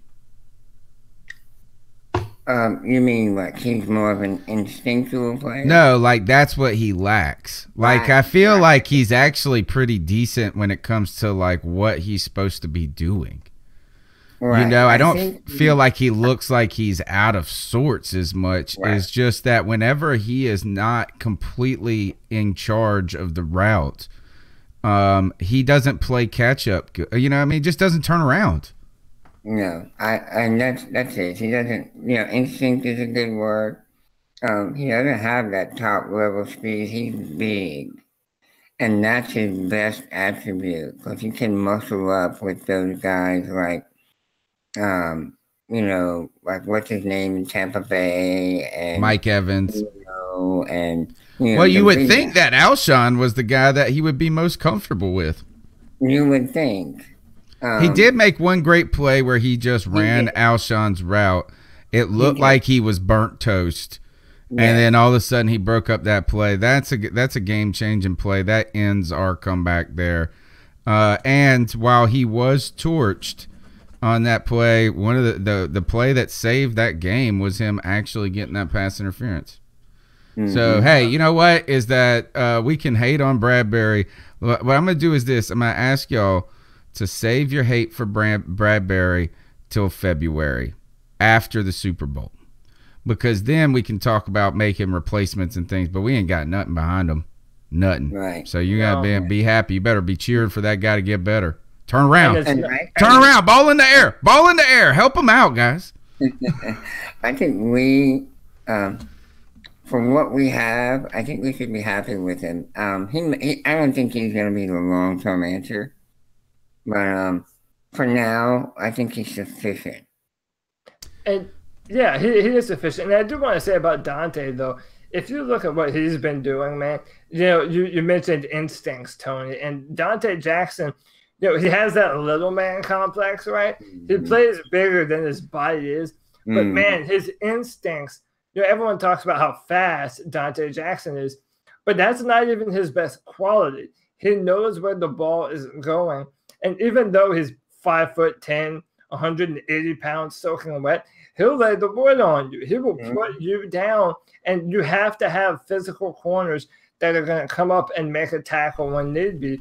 That's one of the most underrated ability that a corner has to have, and Dante Jackson has all of that. So, yeah, in my mind, Dante is our number 1 receiver right now. Absolutely, there's no doubt about it. Yeah, and I don't mind if we put him on some of the more marquee matchups that we're going to have down the road. I want to see him versus Julio and Ridley. I can't wait to see him against homeboy Antonio. Yeah, Antonio Brown. Yeah, that ought to be fun. That's the guy. I mean, that's the only guy that's going to have any chance of being around him at all. Yep. It was Jetador in the chat room says, "Where's the Munnerlyn hate?" This is low-hanging fruit, but we overlooked it. Yeah, pretty much. We overlooked it. Hey, C3 Podcast. This is Brandon from Minnesota. We all know that the Panthers' comeback in the fourth quarter was incredible, but what I noticed was that it seems to have gotten very little attention nationally. We know that if Tom Brady or Aaron Rodgers had led that comeback, national sports media would be demanding the construction of a reflecting pool outside of Lincoln Financial so that fans could properly contemplate their greatness. Cam Newton does it. Crickets. I say that to establish that I'm a Cam Newton supporter, because I want to ask what I think is a very tough question for us Panthers fans. I don't know where my friend saw this, but he texted me that Cam Newton hasn't thrown a pass over 30 yards in 2 years. We remember 2015 and Cam Newton chucking the ball downfield to Ted Ginn, and we thought that with Curtis Samuel, Demir Bird, DJ Moore. We could go back to posing that deep threat. But I honestly can't remember Cam chucking it this season other than the Hail Mary at the end of the Atlanta game. I think it's obvious that if Cam could throw deep, Norv Turner would have had him do it by now. So my questions are, first, do you guys think Cam's shoulder surgery has taken away his deep ball, or is there some other reason he isn't chucking it anymore? And two, if you indulge my speculation and say that Cam can't throw deep, can the Panthers still win a Super Bowl with Cam Newton throwing only short and intermediate route? No, well, keep pounding. I'm going to say Good this question. it's a tough question. I think some people say where there's smoke, there is fire, right? And this is the smoke. We saw Cam Newton throw that deep-ass pass that almost won the game against the Falcons. I mean, he got it down there. Now his passes at times have been a little duckish, but he's never had the most consistent ball every time. I don't know. I think he's still throwing darts, man. I mean, I think he's throwing bullets and breaking people's hands and crazy stuff like that. I don't know. I think could it have something to do with the Panthers' offensive line and them just not generally feeling comfortable enough that we can set up the traditional deep game as much? And it's the offensive style, man. It's the plays we're running. We don't need those 5 and 7 step drops like we used to do. We're running, 3-step drops. We're running screens. Or those RPOs out of the pistol formation that they're talking that BenjaminSolak was talking about so much, is that those are kind of plays that are predicated on tricking the defense momentarily. Right. Not in the long run. It's a quick hitter. It's something that you're going to get off with in a hurry. When you're trucking the ball 40 yards downfield, it's going to take time.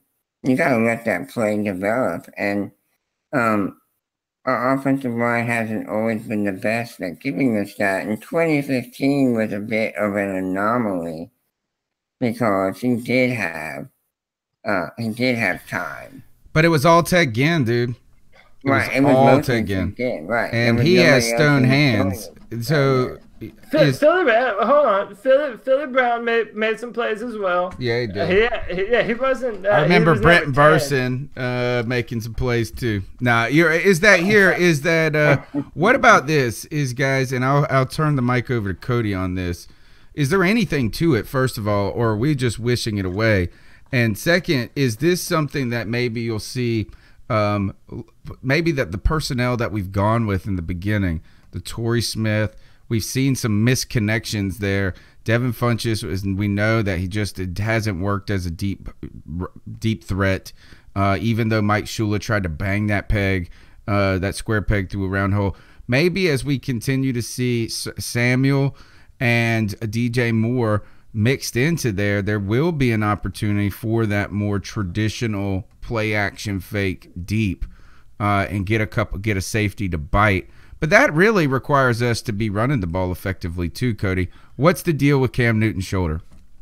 Well, first off, I don't remember our caller's name. I wanted to address him personally, but I wanted to tell him and everyone in our chat there is no problem with Cam Newton and his throwing arm. And this is what I want everyone to understand. Yeah, more passes down the field, of course we do. Cam Newton's one of the best in the NFL at it. But I want to point something out. Whenever you see Cam Newton take the ball and zip it to the sideline, that's all arm talent right there. Mm-hmm. If his shoulder was still hurt and still injured, those balls would be intercepted all the time. Cam Newton is still putting the ball right where the ball needs to be. So just because you're not seeing the ball thrown like a cannon all the way downfield, you need to look at the velocity at which the ball is moving depending on the play. Cam Newton is still throwing the ball with a lot of zap. And I even thought that you saw this past Sunday, they did some more down the field stuff. And I thought that it was very successful for us.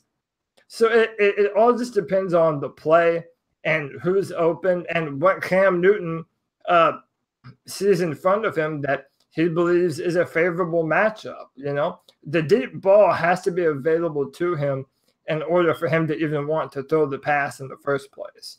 That was Brandon from Minnesota. So a couple of things just to recap this is sometimes I think is that, you know, just because we have not, look, we've been going about this. Who are the Carolina Panthers? And we have yet to see fully what the team does when it all comes together. We've seen moments when Cam's been on. We've seen moments when he hasn't been on. We've seen moments where the defense has been on and they haven't been on. Wide receivers have made plays, then they haven't made plays. So I think some of that is just that those plays may come. You know, they just their time's coming. Two, I think Norv Turner's really been trying to pump up Cam's confidence and really getting him into buying into not being a hero on every play. Correct. And he has played hero ball for a long time, and that's been Cam Newton's MO. And you know what? I guess we were expecting a lot of it with Norv Turner, is that type of, but I think it's still to come. Cam Newton, though, his accuracy's up. I sure hope, this is what I said, final answer to your question, can we be a championship team if he doesn't throw the deep ball? I think we can. I don't want us to be. I want us to win the championship with him throwing the deep ball, though. I want to see that type of Steve Smith play in the Rams game back in the day. You know, those are exciting. But just to expand very briefly on what you said, look how many times that check down to Christian McCaffrey has been an absolute godsend to us. They've been doing that so much that now Cam Newton knows, hey, Christian is right there.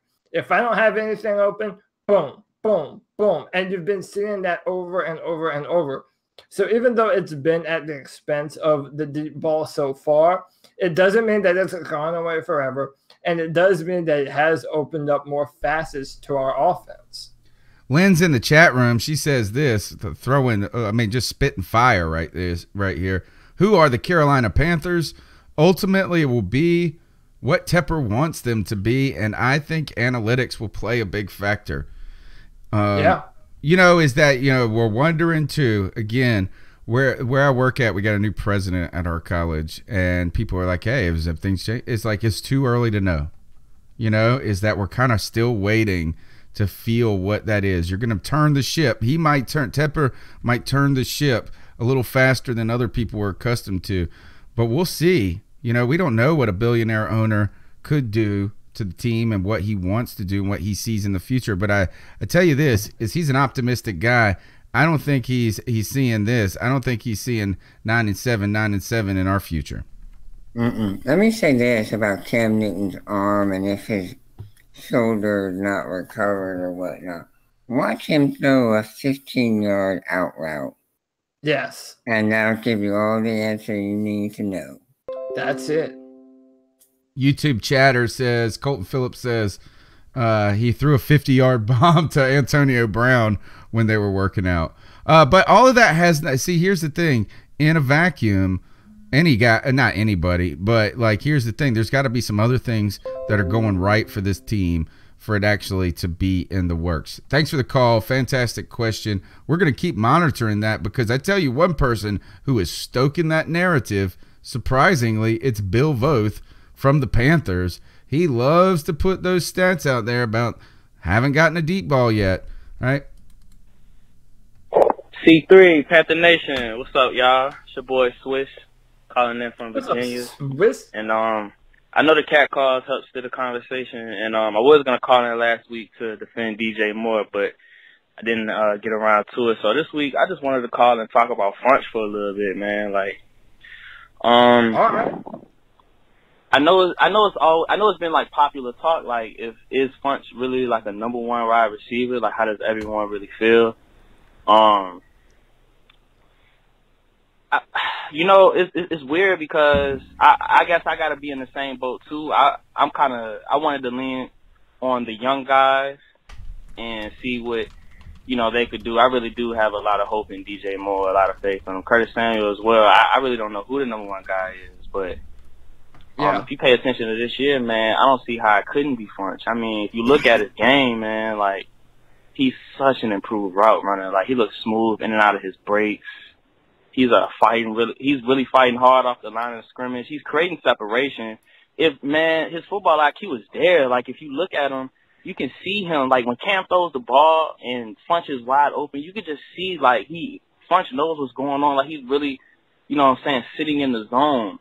And there's so much space around. Like, he really knows how to operate with the field that he has. And, you know, that just comes from, you know, just playing the game more, just getting that experience. And Funch is, you know, he's really progressing. He's making big boy catches out there. The only thing that's really holding him back is himself. Like, Cam's putting the ball on the money. It's just that, though sometimes, you know, Funch might, I don't know if it's lack of concentration, lack of focus, or whatever. But, you know, he lets a few balls get away from him. He's not catching them. But even when he's dropping the ball, he's still right there in good position to make the play. So, I mean, I don't know. I don't know. Like, I know the conversation about it is whether you want to pay him number one money, but, man, he's balling, man. He's balling. I think he's putting, like, the past few games, he's put up, like, 6-7 catches, around the 60, 70-yard mark, a touchdown. Like I said, that's with a few balls getting away from him. Like, if he could hone in and really, like, take advantage of the targets that he's getting, man, we're looking at a 100-yard game receiver, and I don't think anybody's mad at that. If he can drop the ball and Cam keeps going back at him, trusting him, you can tell Cam desperately wants the number one wide receiver. I'm pretty sure they talked about it. He's giving Funch that chance. I think if we keep letting it develop, we'll get to see something. So I just wanted y'all thoughts on that. But, yeah, that's all I got, man. Yeah, great call. And you know what? Way to step in there and not just dump on the kind of easy target. Yeah. Go ahead, Cody. I was going to say, listen, one of the things that I've said about Devin Funchess, and I think it's more and more apparent, is that they're making Devin Funchess Cam Newton's first read on the play. And I think that's not just because, you know, the coaches are doing it. I feel there's a connection between Devin Funchess and Cam Newton that definitely doesn't exist with any other wide receiver on the football team. Not even Greg Olsen, because Greg Olsen has missed a bunch of games this year and last year. So right now, I honestly believe that Devin Funchess is and has been the most dependable downfield weapon for Cam Newton.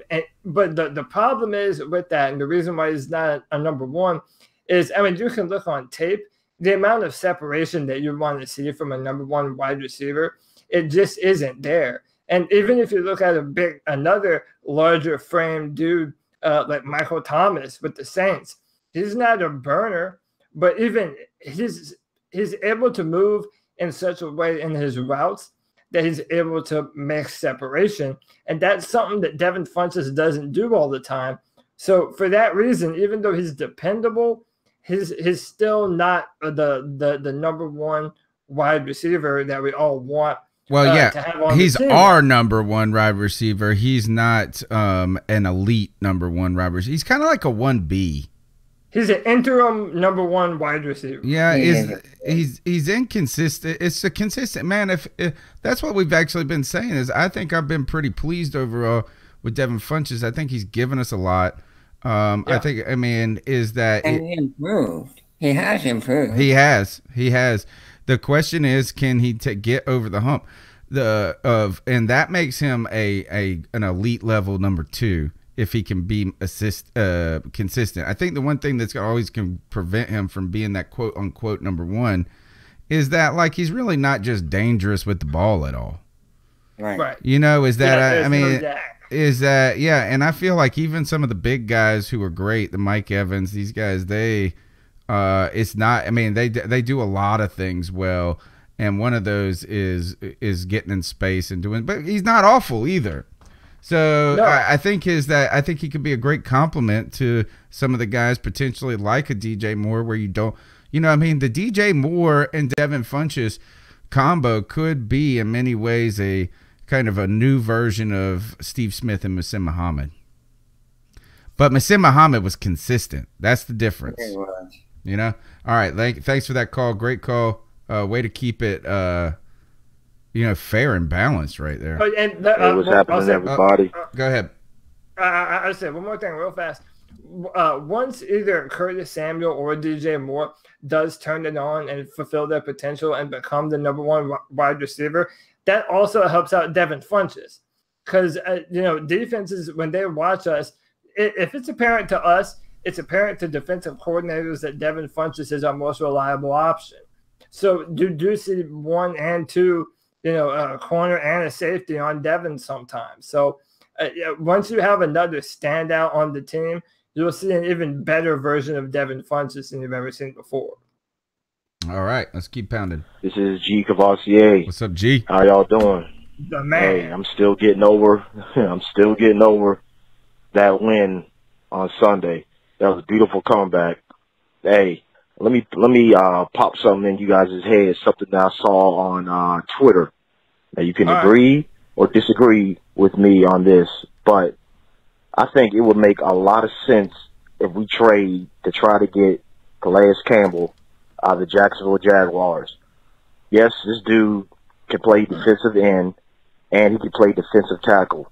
The way I look at it, I say we give them maybe a 3rd rounder. I wouldn't give up a first for him, but maybe give them like a 3rd rounder and trade away Dontari Poe. That might be a hit against the cap. I don't know, but Poe, to me, he's not doing nothing. He's just there. He's just there. He reminds me of another DT that we had named Damian Lewis, if you remember that dude. I thought that dude was going to be okay. That dude sucked to me, man. That dude wasn't all that good to me.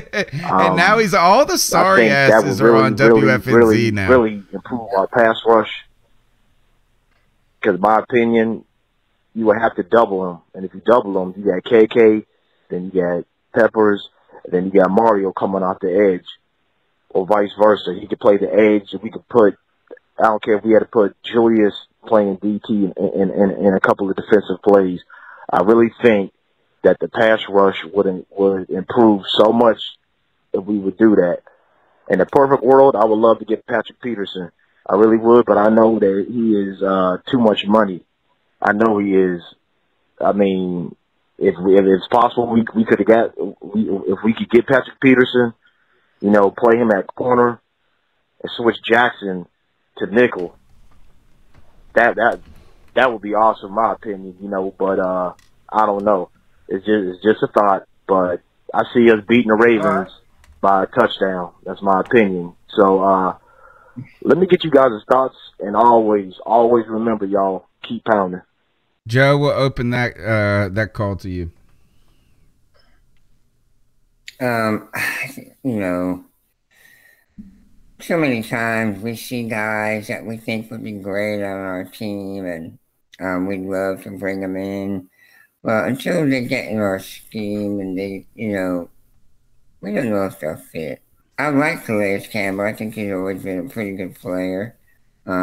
He sort of had a resurgence this year in Jacksonville after being in Arizona for so long. Yeah. But yeah, I don't see that happening. That's not gonna work. Cody. And Patrick Peterson, yeah, he'd be great to have on the team. Hell yeah. But salary cap, and then you're shuffling guys around, and you're messing with chemistry. So I just Well, that would solve your James Bradbury problems. Well, what would you put Bradbury then? On the bench. You're gonna bench. You don't want to move him to. Well, I don't know. I don't know about benching. Like I said, I just think you run into too many problems. I think that that is one that's just not gonna happen to Patrick Peterson. Even though, like he said, he wasn't real, and G wasn't. He was saying that's the pipe dream, right? No. Now let's go to this though. The real question though is, a lot of people are dumping on. I think it's easy to dump on Poe right now. Poe has, he's out there on downs where you don't get to see it. Is that he's just not out there as much. They have been rotating the guys a lot differently than we're accustomed to. Mm-hmm. And that is, there's been a ton of Kyle Love and a ton of Vernon Butler. The other thing that has been different, and I don't know if this is affecting KK's play or what, but I've seen KK on the left side more this year and Poe on the right side. So they're running that 3 technique, but they're running them on the right guard more. And I used to feel like that was where Star was always at, between the center and the right guard, and then KK was always on that left guard spot. So I don't know if that has anything to do with it as well. You know, I'm kind of on the fence right now, is that, but a lot of people have been unhappy with Poe. We had a lot of high expectations. But if you do remember, we did trade for Jared Allen in that Super Bowl year. Sometimes teams that have a lot of potential and have a lot of good things going on, you run into things throughout the season that you actually, it might be time to do something. Are the Carolina Panthers in that situation, Cody? Well, I mean, I'll say this. I would love to see another defensive player brought in. But as a matter of fact, let me start saying Let's trade for Clowney, dude. Okay, well, you're getting ready to have to pay him all the money in the world. So, I don't know. I'd love to have him, though. But listen, this is what I was saying. We need to show some love to the man, Kyle Love, number 93, man. Because I'll say this, when they rotate him out, I have far more faith in Kyle Love putting pressure than I do Vernon Butler. And Vernon Butler is a first-round draft pick, and we've talked about him. He's played the best football he's played, though, ever. Yeah, so absolutely. And yeah, I mean, when we brought him in from the Patriots, you know, we didn't expect a lot from him, but he's really played well. You know, as far as Campbell, Shahed in the chat noted that he's 35 years old. He's also a rental. You'd have to pay him either after this year or the year after that. I don't know, man. Listen, if you know, it might be a little bit controversial, and we've talked about him before, but some players just need a change of scenery, you know, and we have that connection with the Bills. I wouldn't mind bringing Shaq Lawson down here and see if we can kick the tires on him a little bit and see if we can get some extra production out of him. And no, not just because I'm a Clemson fan, but you know, I do believe that that sometimes. You know, I mean, come on, who wants to be in Buffalo? All right, no, it's cold all the time. I think the wings are overrated. That's just what I've heard. But, you know, I honestly do want us to bring someone in that might be able to add something to our team that we're kind of missing right now. And in my mind, that's on the edge, not so much on the interior. Yeah, I agree. Shout out to Rich Kingston, who's a huge Kyle Love fan, and says you got to be a fan of any player where their name is Love and you can get that jersey, right? Because I mean, it's just it's a timeless jersey, and it's Rich Kingston. He listens to us on his commute in London. American living in the UK, right? It's just an American band. Come on, C3. This is Ryan from San Diego. What's up, man? I'm sorry. I know we won the game, but does Graham Gano practice kicking field goals? Or is the only time that he freaking practices is during game day? Because it's kind of redundant. It's good that you won a game for us. Pretty big game, yes. And kicked a 63-yard field goal. But seriously, dude, you continue to miss kick after kick. It's almost like you're missing one kick a game practically. One extra point a game. Besides that little rant and the fact that we like to open up our offense in the fourth quarter for whatever reason. I don't know why. We're not going to be able to do that against Baltimore. Baltimore is a different caliber of team and a different defense, even though I think across the board, Philly's just as good almost. But I would like to give Funches his due props. I don't know if you guys know who Plexico Burris is, but that was like one of my favorite receivers to watch. Man, I love Plex. He played with Pittsburgh and he went with the Giants. But he has the exact mold and shape as Devin Funch does. He's real long, has a very good catch radius, he has okay speed. He's not the most dominating receiver out there, but man, can he make plays when the team needs it. That's what Devin Funch is starting to shape into. Back in the first Super Bowl against the Giants and the Patriots, the first time they went around, Plexico Burris ran that same exact route, I believe on a William Gay, I believe, for a DB for the Patriots, and William Gay fell down on that same exact route, and Plexico Burris was wide open in the back of the end zone. And he sold that route good because in the end zone, Funchess either runs that quick slant or he runs to the back corner of the end zone, does a little fade. Those are pretty much his two routes. And if Funchess can develop his route running a little more, I think we'll have a stud receiver. He won't be a top 10 receiver, but he'll be equivalent to a Plexico Burris. Which a lot of Funchess love tonight. Because Plexico Burris was he wasn't a big-time receiver, but he made big-time plays. And that's what I like about Plexico Burris. So hopefully he keeps that up. And our defense really needs to stop letting quarterbacks just throw all over them because it's getting kind of ridiculous. Otherwise, I mean, that fourth quarter were flawless, right? 20, yeah, that's 21 unanswered points. I can't complain about that. Shut the team out. And it's kind of bogus that they overturned that interception by Eric Reed, but whatever. And Eric Reed needs to freaking stop being a retard. It's stupid that he got upset about what he got upset about. I'm not into politics, but if you read the story. All right, so you know what? Here, look, I bet you he's the next short call. Let's see. Hey guys, I was just thinking about it. Okay, so here, one of the things that struck me about this is Gano has missed an extra point in 2 games. You know, he's the toast of the town after the 63-yard field goal, and then he's back to being regular Gano. His head got all big. Justin Tucker missed his first extra point of his career, and what turned out to be could have been a game-tying moment against the New Orleans Saints to send that game into overtime. It's insane. He did lose that game. He's the reason. He's the reason they're not 5-2, or at least we're vying to be 5-2. But Justin Tucker has kicked 228 or whatever it is extra points in a row and hasn't missed anything. Graham Gano, now it was windy, but he's been missing these extra points, man. They're starting to get annoying to me. Yeah, I mean, they are. Yeah, it is annoying. But, I mean, listen, they do have a thankless job. I just said this to Daniel in the chat. Imagine sitting there on the bench the entirety of the time that the game is being played, and then all of a sudden you have to go in there and do one thing, and if you mess it up, now all eyes are on you. Yeah, it's a pressure cooker, man. But in the end, they're paid their money in order to do just that. So, I mean, yeah, it's tough for Graham, but I mean, if he's able to make the game winners, like I feel he's proven to do recently, then I'm okay with 1 or 2 misses. Yeah, it's way better than missing it's way better to miss an extra point than a field goal. Yeah, no doubt. All right, let's keep powering through.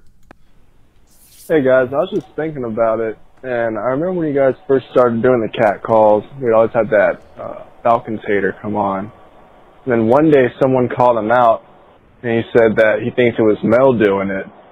Well, I'm pretty sure right after that guy called him out, it stopped happening. So, I don't know. And if you go back and listen to it, it kind of does sound like Mel.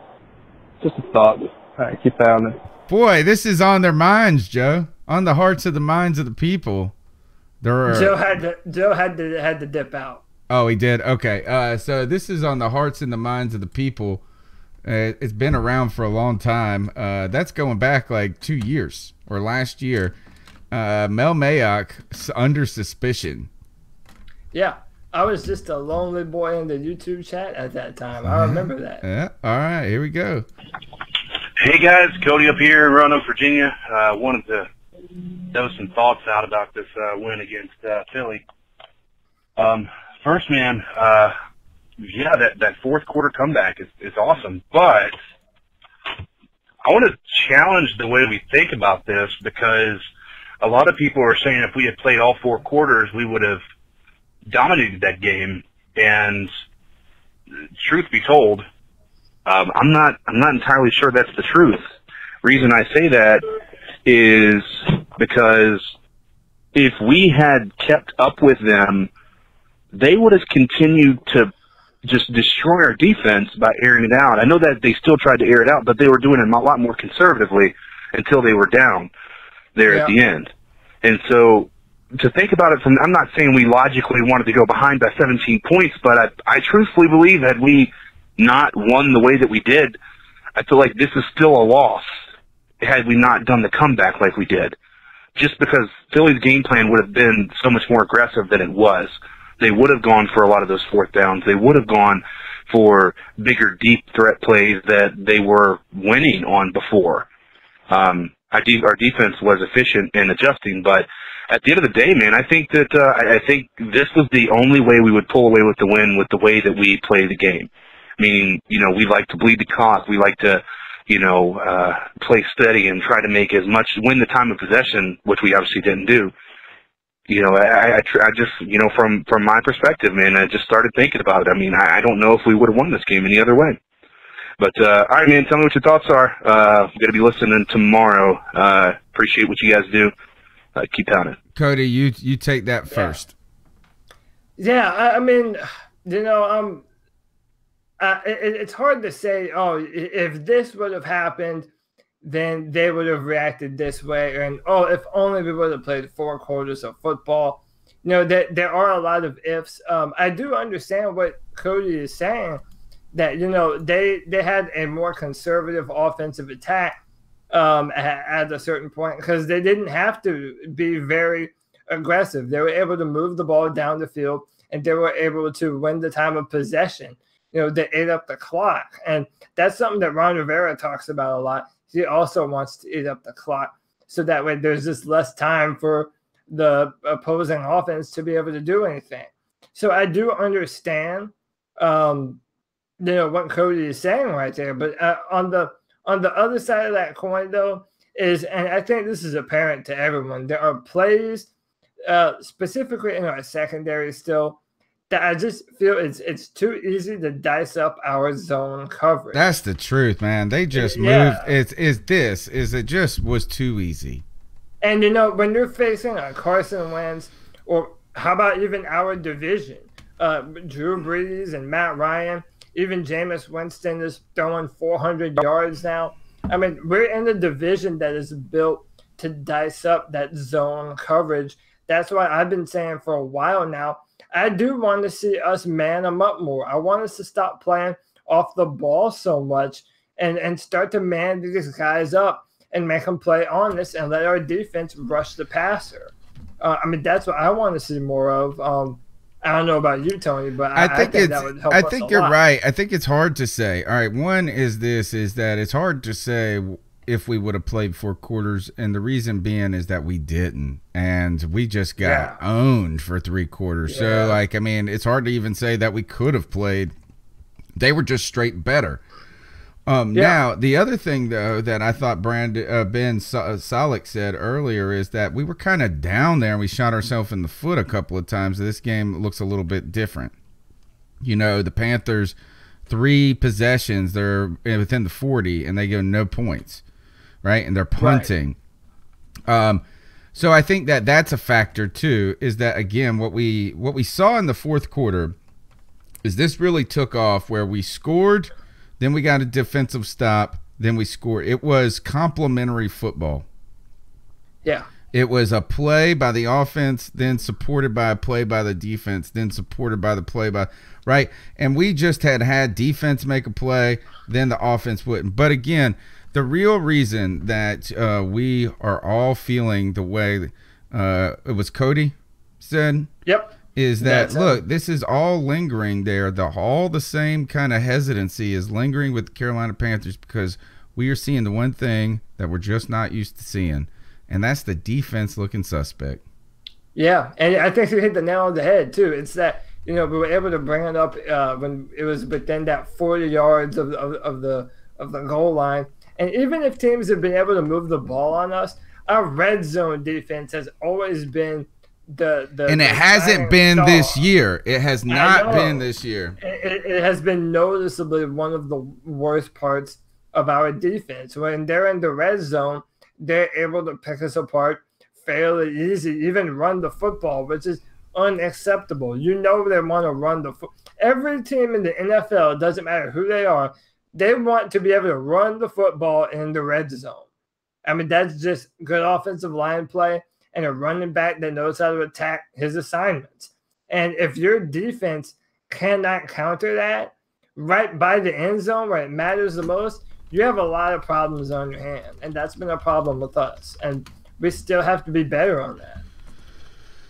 The number's 252-228-5098. Go ahead and smash that. Turn that phone sideways. Smash the thumbs up button. Help us get this continue to grow this podcast. Largest audience. We had 50 people watching live at one point, Cody, tonight. Largest audience in C3 history. A live audience, and the calls are just they're fantastic. Keep them coming. Not the best call, but moving on. Hey guys, Cody from Roanoke one more time. Wanted to make one more point. Yeah, man. Then, with the fact that I think that we won that game because we were behind there at the end, I'm almost curious if that is the way we win. Maybe we are from behind. That's what she said. Anyway, maybe we're a team that wins from behind. And the reason I say that is because if we're in the fourth quarter, obviously I don't want to be 17 down like I said before, but if we're in the fourth quarter and we start showing our cards then, and I mean, there's no time for them to adjust to that. We do that before halftime. They come out all cylinders firing against what we wanted to plan the whole game around. But Cody, again, I'm a savant here. Didn't listen to these calls, and I said, who are the 2018 Carolina Panthers? What they are is a team that we just, if that's the case, if we're a fourth quarter team now, if we're a team that's soft on the defense in the red zone, if we're a team that is going to need Cam Newton and an explosive offense to rescue us week in and week out, that's a different Carolina Panthers team than we're accustomed to seeing. Well, I do hope that Cody is wrong. I don't want to have to be the team that has to play from behind. I know we're the cardiac cats, but come on. I can only take so much, Save that game for the bedroom. Yeah. Hey, health insurance is expensive, folks. So, yeah, I mean, listen, I honestly hope that we're able to figure it out and just play better defense early in the football game and then finish it out. We need to step on teams when we have an advantage, when we have a lead, put our foot on their throat and let them know who the Panthers are, man. I mean, there's really not much else to say. We need a more consistent pass rush, and I want to see more man coverage from our defensive backfield, and it's something that we haven't seen a lot of, but I think that we all want to see more of it. And we have the personnel to do it. Dante Jackson can do that type of stuff. We're starting to get there, right? We're starting to have the ability to do that. Yeah. Yo, what's up, guys? It's Andrew. Just calling to talk about that comeback, man. That was crazy. Awesome. I feel like Cam doesn't get enough credit as he deserves. And if that were Tom Brady or Aaron Rodgers, they'd be talking about that more than they are now. Yeah. I just feel like he doesn't get enough credit he deserves, but defense played lights out the second half, and I don't know why we always start slow. Like, why can't we play 4 quarters of that? Like, it's crazy. Why can't we? It was a good win. I hope we can pull it out against the Ravens, even though they got a really good defense. I feel like this is we're a little bit opposite of a team than we were last year. I felt like we started strong last year. You come out of the gate. I think we were 2-0 to start last season. I think that we played pretty aggressively against some teams like the Patriots and the Lions. I felt like this, but then the back end of the season and the back end of games were the hump that we had trouble getting over. Maybe the good news is that if we can master the back end, as our good friend Cody said, master the backside, the front side will just come naturally. I do hope so. I mean, well, we all hope so. Yeah. I mean, we're all saying the same things. I mean, because it's apparent to everyone. Other than Dallas, which their offense is kind of pedestrian. We haven't put it to a team yet.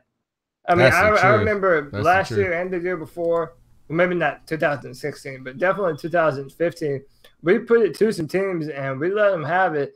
And we haven't done that this year. And I want to see a dominant performance that I know we're capable of delivering. All right, 3 more calls. Hey, guys.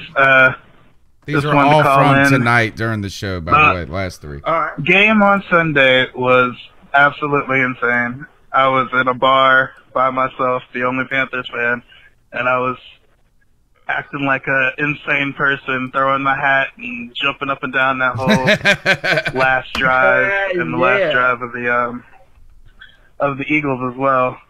I thought for sure that we were going to lose after they overturned that Eric Reed interception, which should have been an interception. I agree. Like Ron Rivera said, we had to win looking twice. Forward to the Ravens game this week.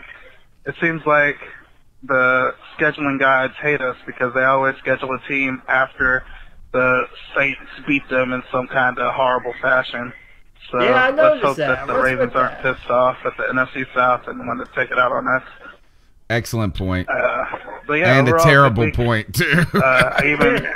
This girl saw my Panthers jersey, and she was like, "Oh, you're a Panthers fan?" and gave me her number, so it was a good week all around. Man, that's just a win. Right, you guys have a good one. Keep That's pounding. a straight win.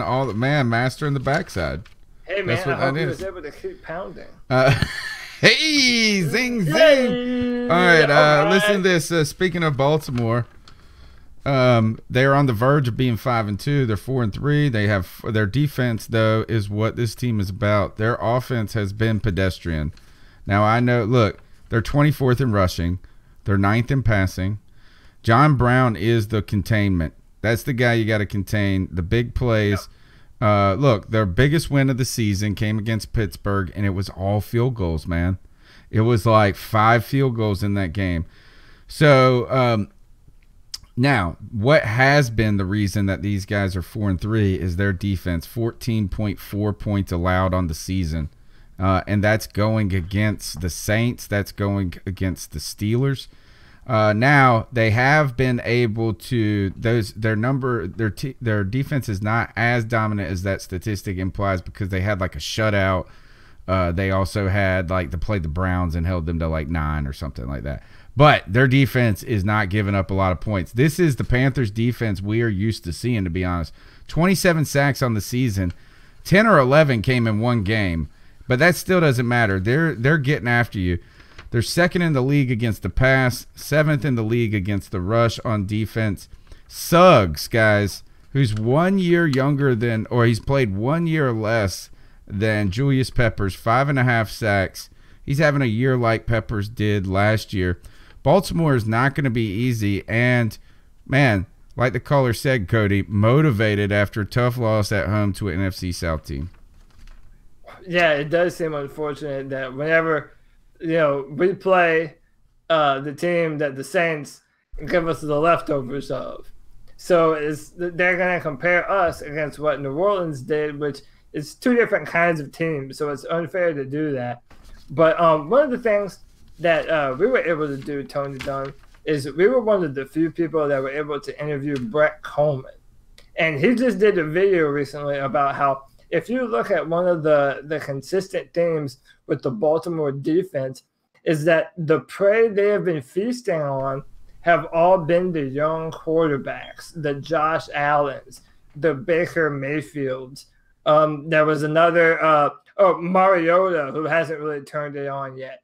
So what you're seeing now is, then they play someone like Andy Dalton, who's not the best, but he's competent, and they were able to get a W. And then Drew Brees, I don't have to say anything about Drew Brees, and they were able to get the job done.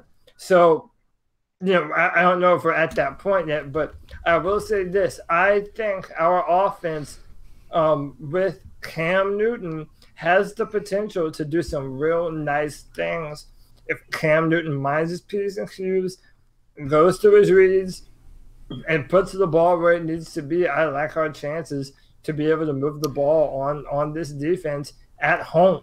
We're undefeated at home, and that's a huge deal right now. All right, here's what the Panthers need to do to capitalize on the Broncos on the Ravens defense is first you're going to see them attack it completely opposite from how the Saints did. The Saints were using quick passes and trying to stretch the field vertically because they had Breeze and they got a bazillion receivers over there Who's that other guy? There's some new guy that was in there, and he looked like he'd just been in the league for 10 years over there. Smith. Yeah, I mean, so like these guys, they just cycle them in. It doesn't matter who it is. So they had a different style of what they were trying to do. They were softening up that pass rush. They backed those linebackers off. They tried to keep them honest from the pass. I think the Panthers are going to approach this from a different way. It's going to be the use of McCaffrey and Cam to keep those ends honest, to have to maintain some contain on the backside and some things. And then we're going to start to soften them up deep down to take more advantage of the vertical shots. Now, that's what we've been hoping we can do all season. The good news here is Jimmy Smith, who was coming off a 4-game suspension, played in that Pittsburgh game, was real good. He's suffering some sort of injury. There's something going on with him, and Drew Brees was picking on him. You could see this. Yeah. They would get him up, and they would get guys lined up against him, and they'd go right after him. So I think that the Baltimore secondary is declining. And that their real strength, I think they're very resemblant of a Carolina Panthers team from like say 2013, maybe even the 2015. Those teams that's their weakness. So if we can get Cam running and soften them up, we have to play from ahead though. We're gonna have to play ahead of the chains. If we get in a bunch of 3rd and longs, getting behind, if we get behind in this game, it's going to be very tough to do what we did against the Eagles when you have just as good of a pass rush. It seems like it's going to be hard. This is a game this is a game about the Panthers offensive line against the Baltimore defensive line. That's the real story of this game because their offense, I am not scared of it. Yeah, I'm not afraid of the offense either. Okay, so one of the things, and the chat room went bananas when I said this, when I mentioned that we might want Matt Khalil to come back. I know that's like God, no. That's the words that you don't speak to Panthers fans. But listen, this is what I want for people to do. If you have access to all 22 film or you're able to just watch highlights, go back and look at our left tackle, Chris Clark. I posted on Twitter that he is already on pace to have a much worse season than Matt Khalil did last year. He did well to start, but listen, I'm not gonna lie and say that he's been a standout left tackle. He's been a liability recently. The pressure has been coming from Cam's left side, and I'm hoping that we're able to remedy that. Maybe put another tight end over there, put Alex Armour over there to block. We have to protect that left side. If we're able to do that and Cam Newton can stay standing, I like our offense chances against this defense. So I'm the opposite of you, Tony Dunn. I think our offense, that this is the opportunity for Cam Newton to absolutely ball out and continue to show what kind of quarterback he is for us. Maybe we could expose them a little bit and humble their defense. Hi there, this is Reginald Boston. Been a diehard Carolina Panthers fan all my life. Born and raised in Salem, North Carolina. I attend college at the University of Virginia State University, HBCU. Carolina Panthers have always been my team. I've been there when we had the #1 pick and drafted Cam. I went to Radio City Music Hall in New York City to see him get drafted. And I've been with them through Super Bowl 50 and the last the Super Bowl before that against Tom Brady with Jake Delhomme and Steve Smith. I've been through it all, the rough and tough years as a Carolina Panthers fan. And just to get this win is great, but there's many more we have to go for. We got more teams to take on. I still feel that we still need to add more to the secondary. I need the offensive line to be stronger and just protect them as much as they can. The offense is there. I need the coaching staff just to bring the best out of them. All right. Have a good one. Nah, I mean, it's just 100% right, is that we can, and that has been a theme in some of the calls tonight, is the win feels good, but the work is not done. And I know the Panthers know that. We all know they know that. The question is, can they execute and do that? Will they have the gumption to to do some things. Maybe if it's adding a pass rusher, maybe if it's being more flexible with the game plan and how, or I think a lot of it is that not only does the team have to find the identity, the coaching staff's identity changes a little bit from year to year, and they're going to have to find it too. Yep. All right, let's see what we got. Last call. Hi, this is Reginald Boston again. I feel that Carolina just is going through a process of finding themselves. And I'm glad we don't have a spirit mission. Something that has known for they're on a quest this week. Yeah. He's a mobile quarterback. He has a good arm. He has good legs. This man is really changing the game. And I know we can be a championship team. We can make a difference in this league by this. And I believe we don't need someone to categorize what we are as our offense. I would say we're a team that no one knows. And I rather want us to be under the radar and make it all the way to the Super Bowl and shock everybody. That's a real Panthers fan. He knows the recipe. We don't need to be figured out. Yeah. Underdog. As Panther fans, we should know what we have. We know what to expect because we watch those games. The analyst doesn't know what they're missing out on, something valuable. So I'd rather see this Carolina Panthers defense and offense be under the radar and make a run to a Super Bowl, host the Lombardi Trophy, and bring one to Carolina. And that's what we're going to do. And it's better to be secretive. I believe so. We are the wolves in the night. We're the Panthers in the dark. Lurking. I like it. What a way to close on an optimistic note there. Look, there were some old cat calls I wanted to get to that kind of came in between last Tuesday's show and the post-game show, but we've been going for 2.5 hours now. We got to see the end of this show through, Cody. I'm trying to think. When it comes to me, is that going against Baltimore, this is a tough test at home. It's a good one, though, to have at home. For a long time, I thought this game was in Baltimore, and I was thinking, oh, gosh, what a road stretch this is, and then having to go against that defense. All of a sudden, when I looked at the schedule, and it wasn't until Sunday that I realized this got a lot less daunting being at home. Yeah, man, we need the home fans to show up.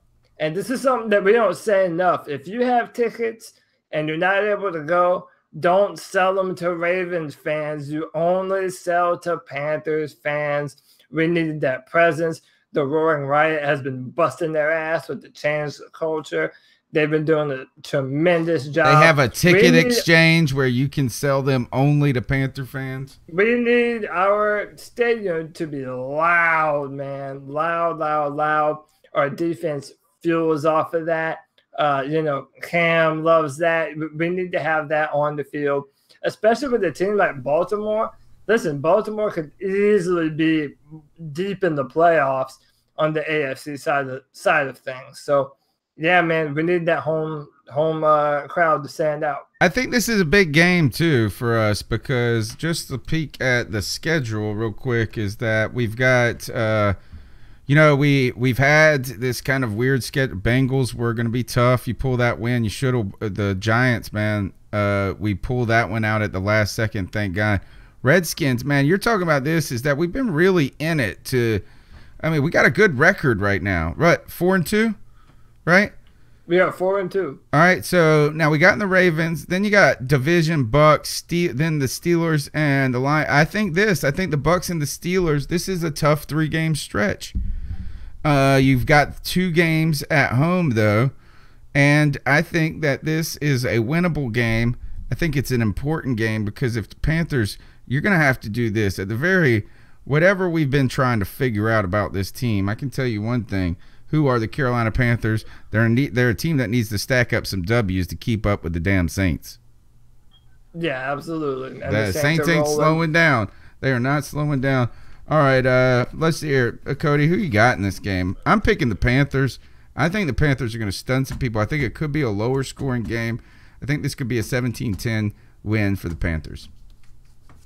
All right, that's respectable. I will say I'll say 27-17.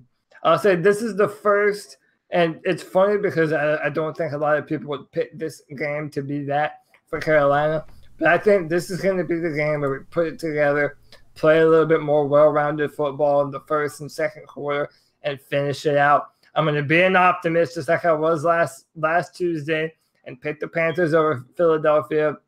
I'm picking the Panthers over Baltimore. 27-17. Lim brings up the best point here. If the Saints bring out their stupid broom this year, I'm gonna lose it.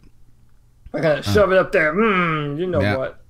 I'm trying to go to the New Year's Eve game in New Orleans and rep my Panthers jersey down there. Probably shouldn't wear it out after the game when we whoop that ass, though. Yeah, that's right. All right. Okay. So look, this is a C3 podcast. We've got some ice up picks still to go. There's so much more that we've wanted to talk about.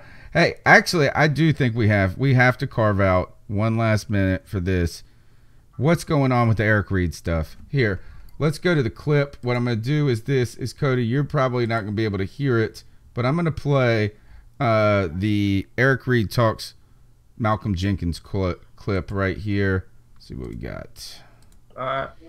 Change words with Malcolm Jenkins. You want to explain what that was about? No. Does that mean to do with disagreement about the player's cola? He's a sellout. Why do you say that? Because he's a sellout. Is that what you told him? Yes. He didn't call him no sellout. You know he called him Uncle Tom. No, his actions speak louder than his words. We believe a lot of players should have stepped up for Colin. I believe Malcolm capitalized on the situation. He co-opted the movement that was started by Colin to get his organization funded. It's cowardly. He sold us out. What is his organization? That I don't know. You know he called him an Uncle Tom. You know he did not call him no sellout. Because he said, called him a bunch of different names. Yeah, he did. Now, here's the thing. Was there any concern? I was a little worried, right? And I was a little worried that a personal vendetta, which, you know what? I don't need everybody to get along. I kind of like when players don't like each other. I was just worried that that he was going to be off. He was playing on tilt. I think that's a poker term, playing on tilt, full tilt or whatever. He seemed emotional early in the game. I mean, obviously he was emotional, but he was throwing his body around there early in that game in a way that looked like he was playing hard, but also looked like he was playing hot. Now, to me, the real worrisome is this: this is, I think, kind of what you're going to get is that this is almost, it's not a diva thing because it's more moral, ethically tuned, his discussion. But there is a little, this is above the team type stuff. To me, I think that Ron Rivera has been a little searching and defending all this all the time. I think Ron Rivera needs to come out and say this is, look, we support our players and what their beliefs and all the things on the field, but we can't be getting flags. And we're lucky we didn't get any. We're lucky we didn't get any, particularly with all the John and the stuff early on. You know, the refs could have come out there and set a tone early. Yeah, we're lucky that Zach Ertz was stupid enough to charge Eric and then end up getting body slammed, so it was an offsides or offsetting penalties. Listen, man, I'm a 28-year-old white dude. This isn't really even my place to talk about this kind of stuff, but I'm on the show, so I am. What I'll say is that I'm a fan of Malcolm Jenkins and what he has done. I feel that, it's been a bad situation in general with all the protesting and, how do you meet in the middle, if there even is a middle. But I think Malcolm has done a lot of good work. And I'm going to be honest with you, I wasn't too happy with Eric at the start because I didn't feel, one, that his mind was on doing his job. It was on proving a point and trying to make Malcolm look bad. And then number two, why do you want the infighting when ultimately you have the same goal as the man that you're talking trash on? I don't understand it. I don't know what went on. He's selfish. Yeah, that's what I think. I selfish. felt at that point it was selfish. Yeah. His charity's called the Malcolm Jenkins Foundation, and is committed to youth development initiatives and programs which emphasize mentorship, character development, leadership, education, life skills, health, and recreation. He's just mad he's not more black power, probably. I mean, I don't know what it is, man, but I mean, now, you know, it's as you said, they don't need to be best of friends. But at a certain point, what are you accomplishing right there? All right, you're telling him he's a sellout, but all right, now what? I mean, you don't play on.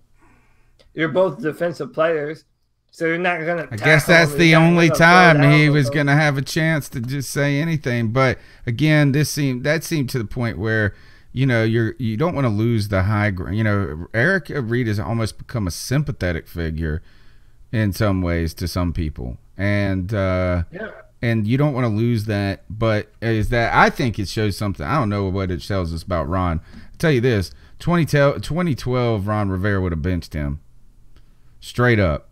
Yeah. But he's let a couple of guys slide with talking and doing some things about what their role is. He would have never, ever, ever let slide back in the day. So that's telling you, I think Ron knows that, hey, we need this guy pretty much. It says, Sean Presley says, Malcolm took the check from the NFL, sold out cap for a check. Get back to football, guys. Hey, we got to cover it. We got to cover it, bro. This is part of the talk I think good news is that Eric Reid was able to recompose himself and focus on football.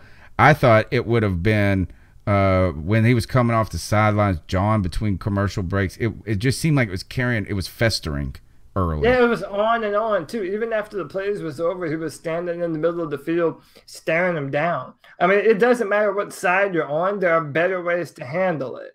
And he didn't handle it the best way that it should have been handled. I mean, that was... it was really an interception, though. Let's just say that. It was an interception. It was an interception. He made the play we know that he made the play that we brought him in to make, and he's going to make more of them. And as long as he does that, who gives a damn what his politics are?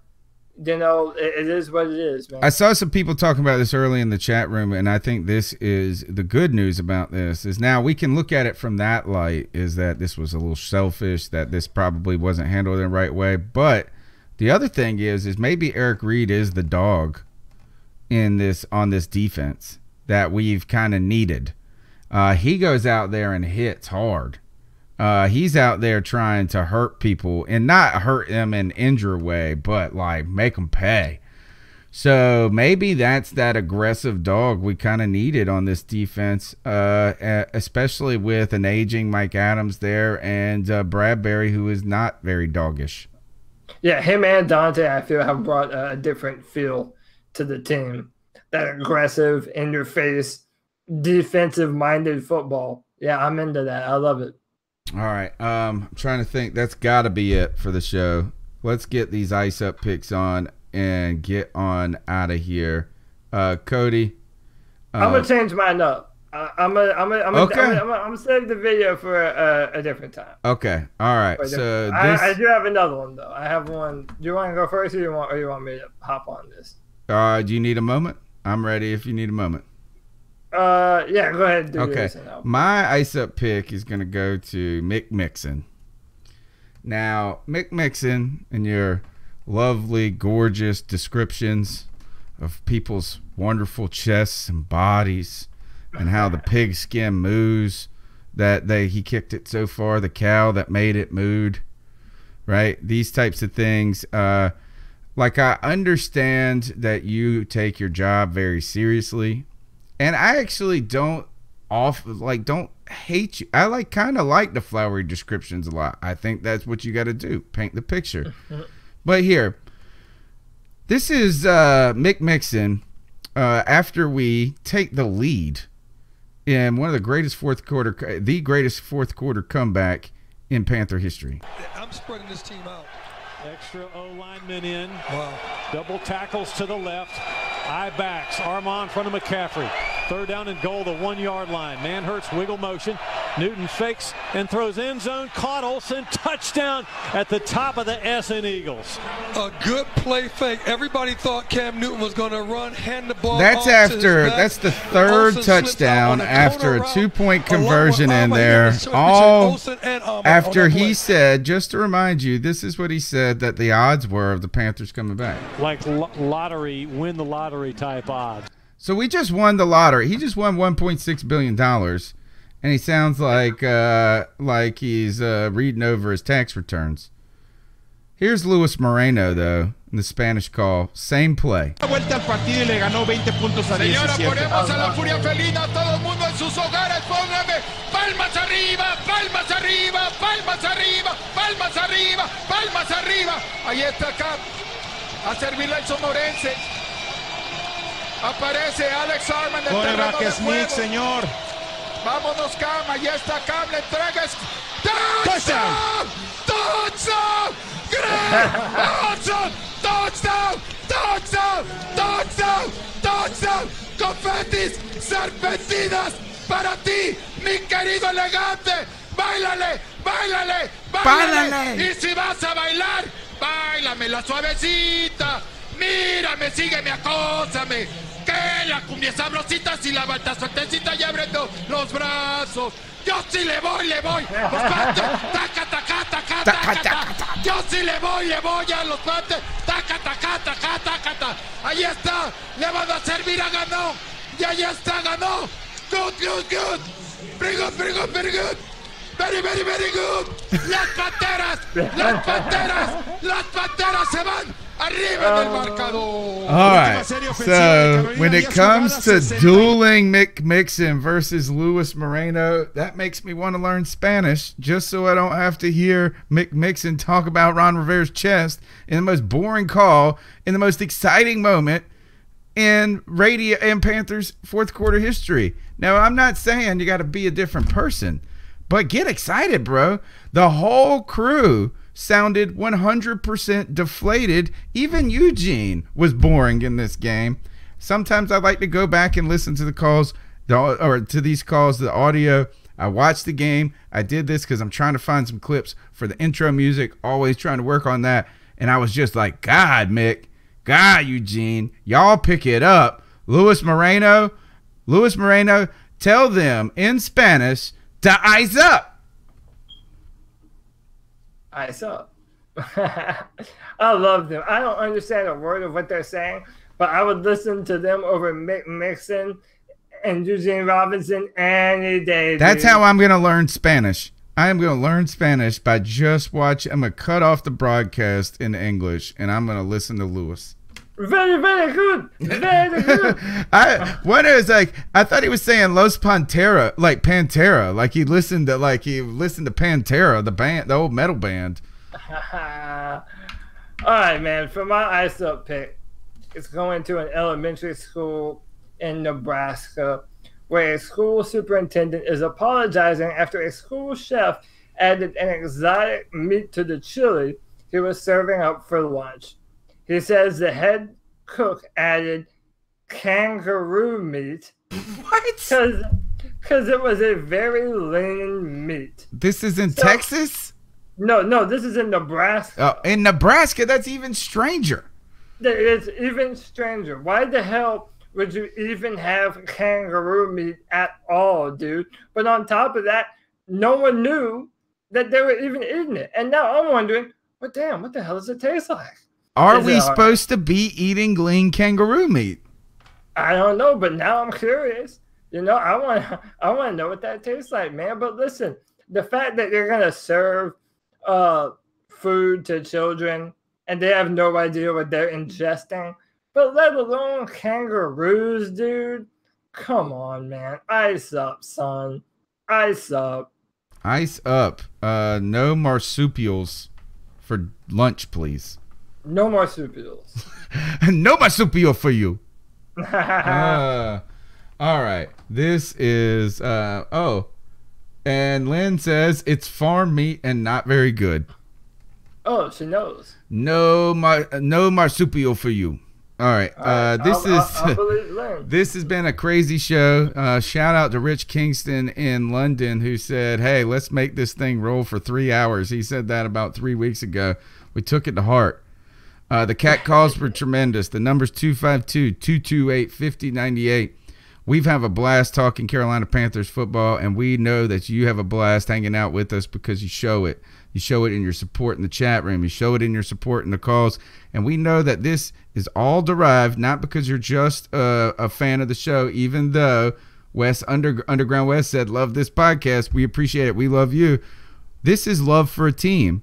This is Luis Moreno commitment to the Carolina Panthers. That's the kind of fan you are. That's why you stick with us to the end. That's why you call in the cat calls. And that's why you're going to turn your phone portrait mode and smash the thumbs up button and share this show. Like, review, all of that. We appreciate all the callers, all the people who listen to the audio version. Cody, how can they follow you on Twitter? At Cody Lack, CODYLAC. Hit me up. I respond to everyone who wants to chat with me, message me, at me, whatever. I'm your man. Hit me up. Let's chat. Tony Dunn here. You can follow me on Twitter at cat_chronicles. Our work is at carolinacatchronicles.com.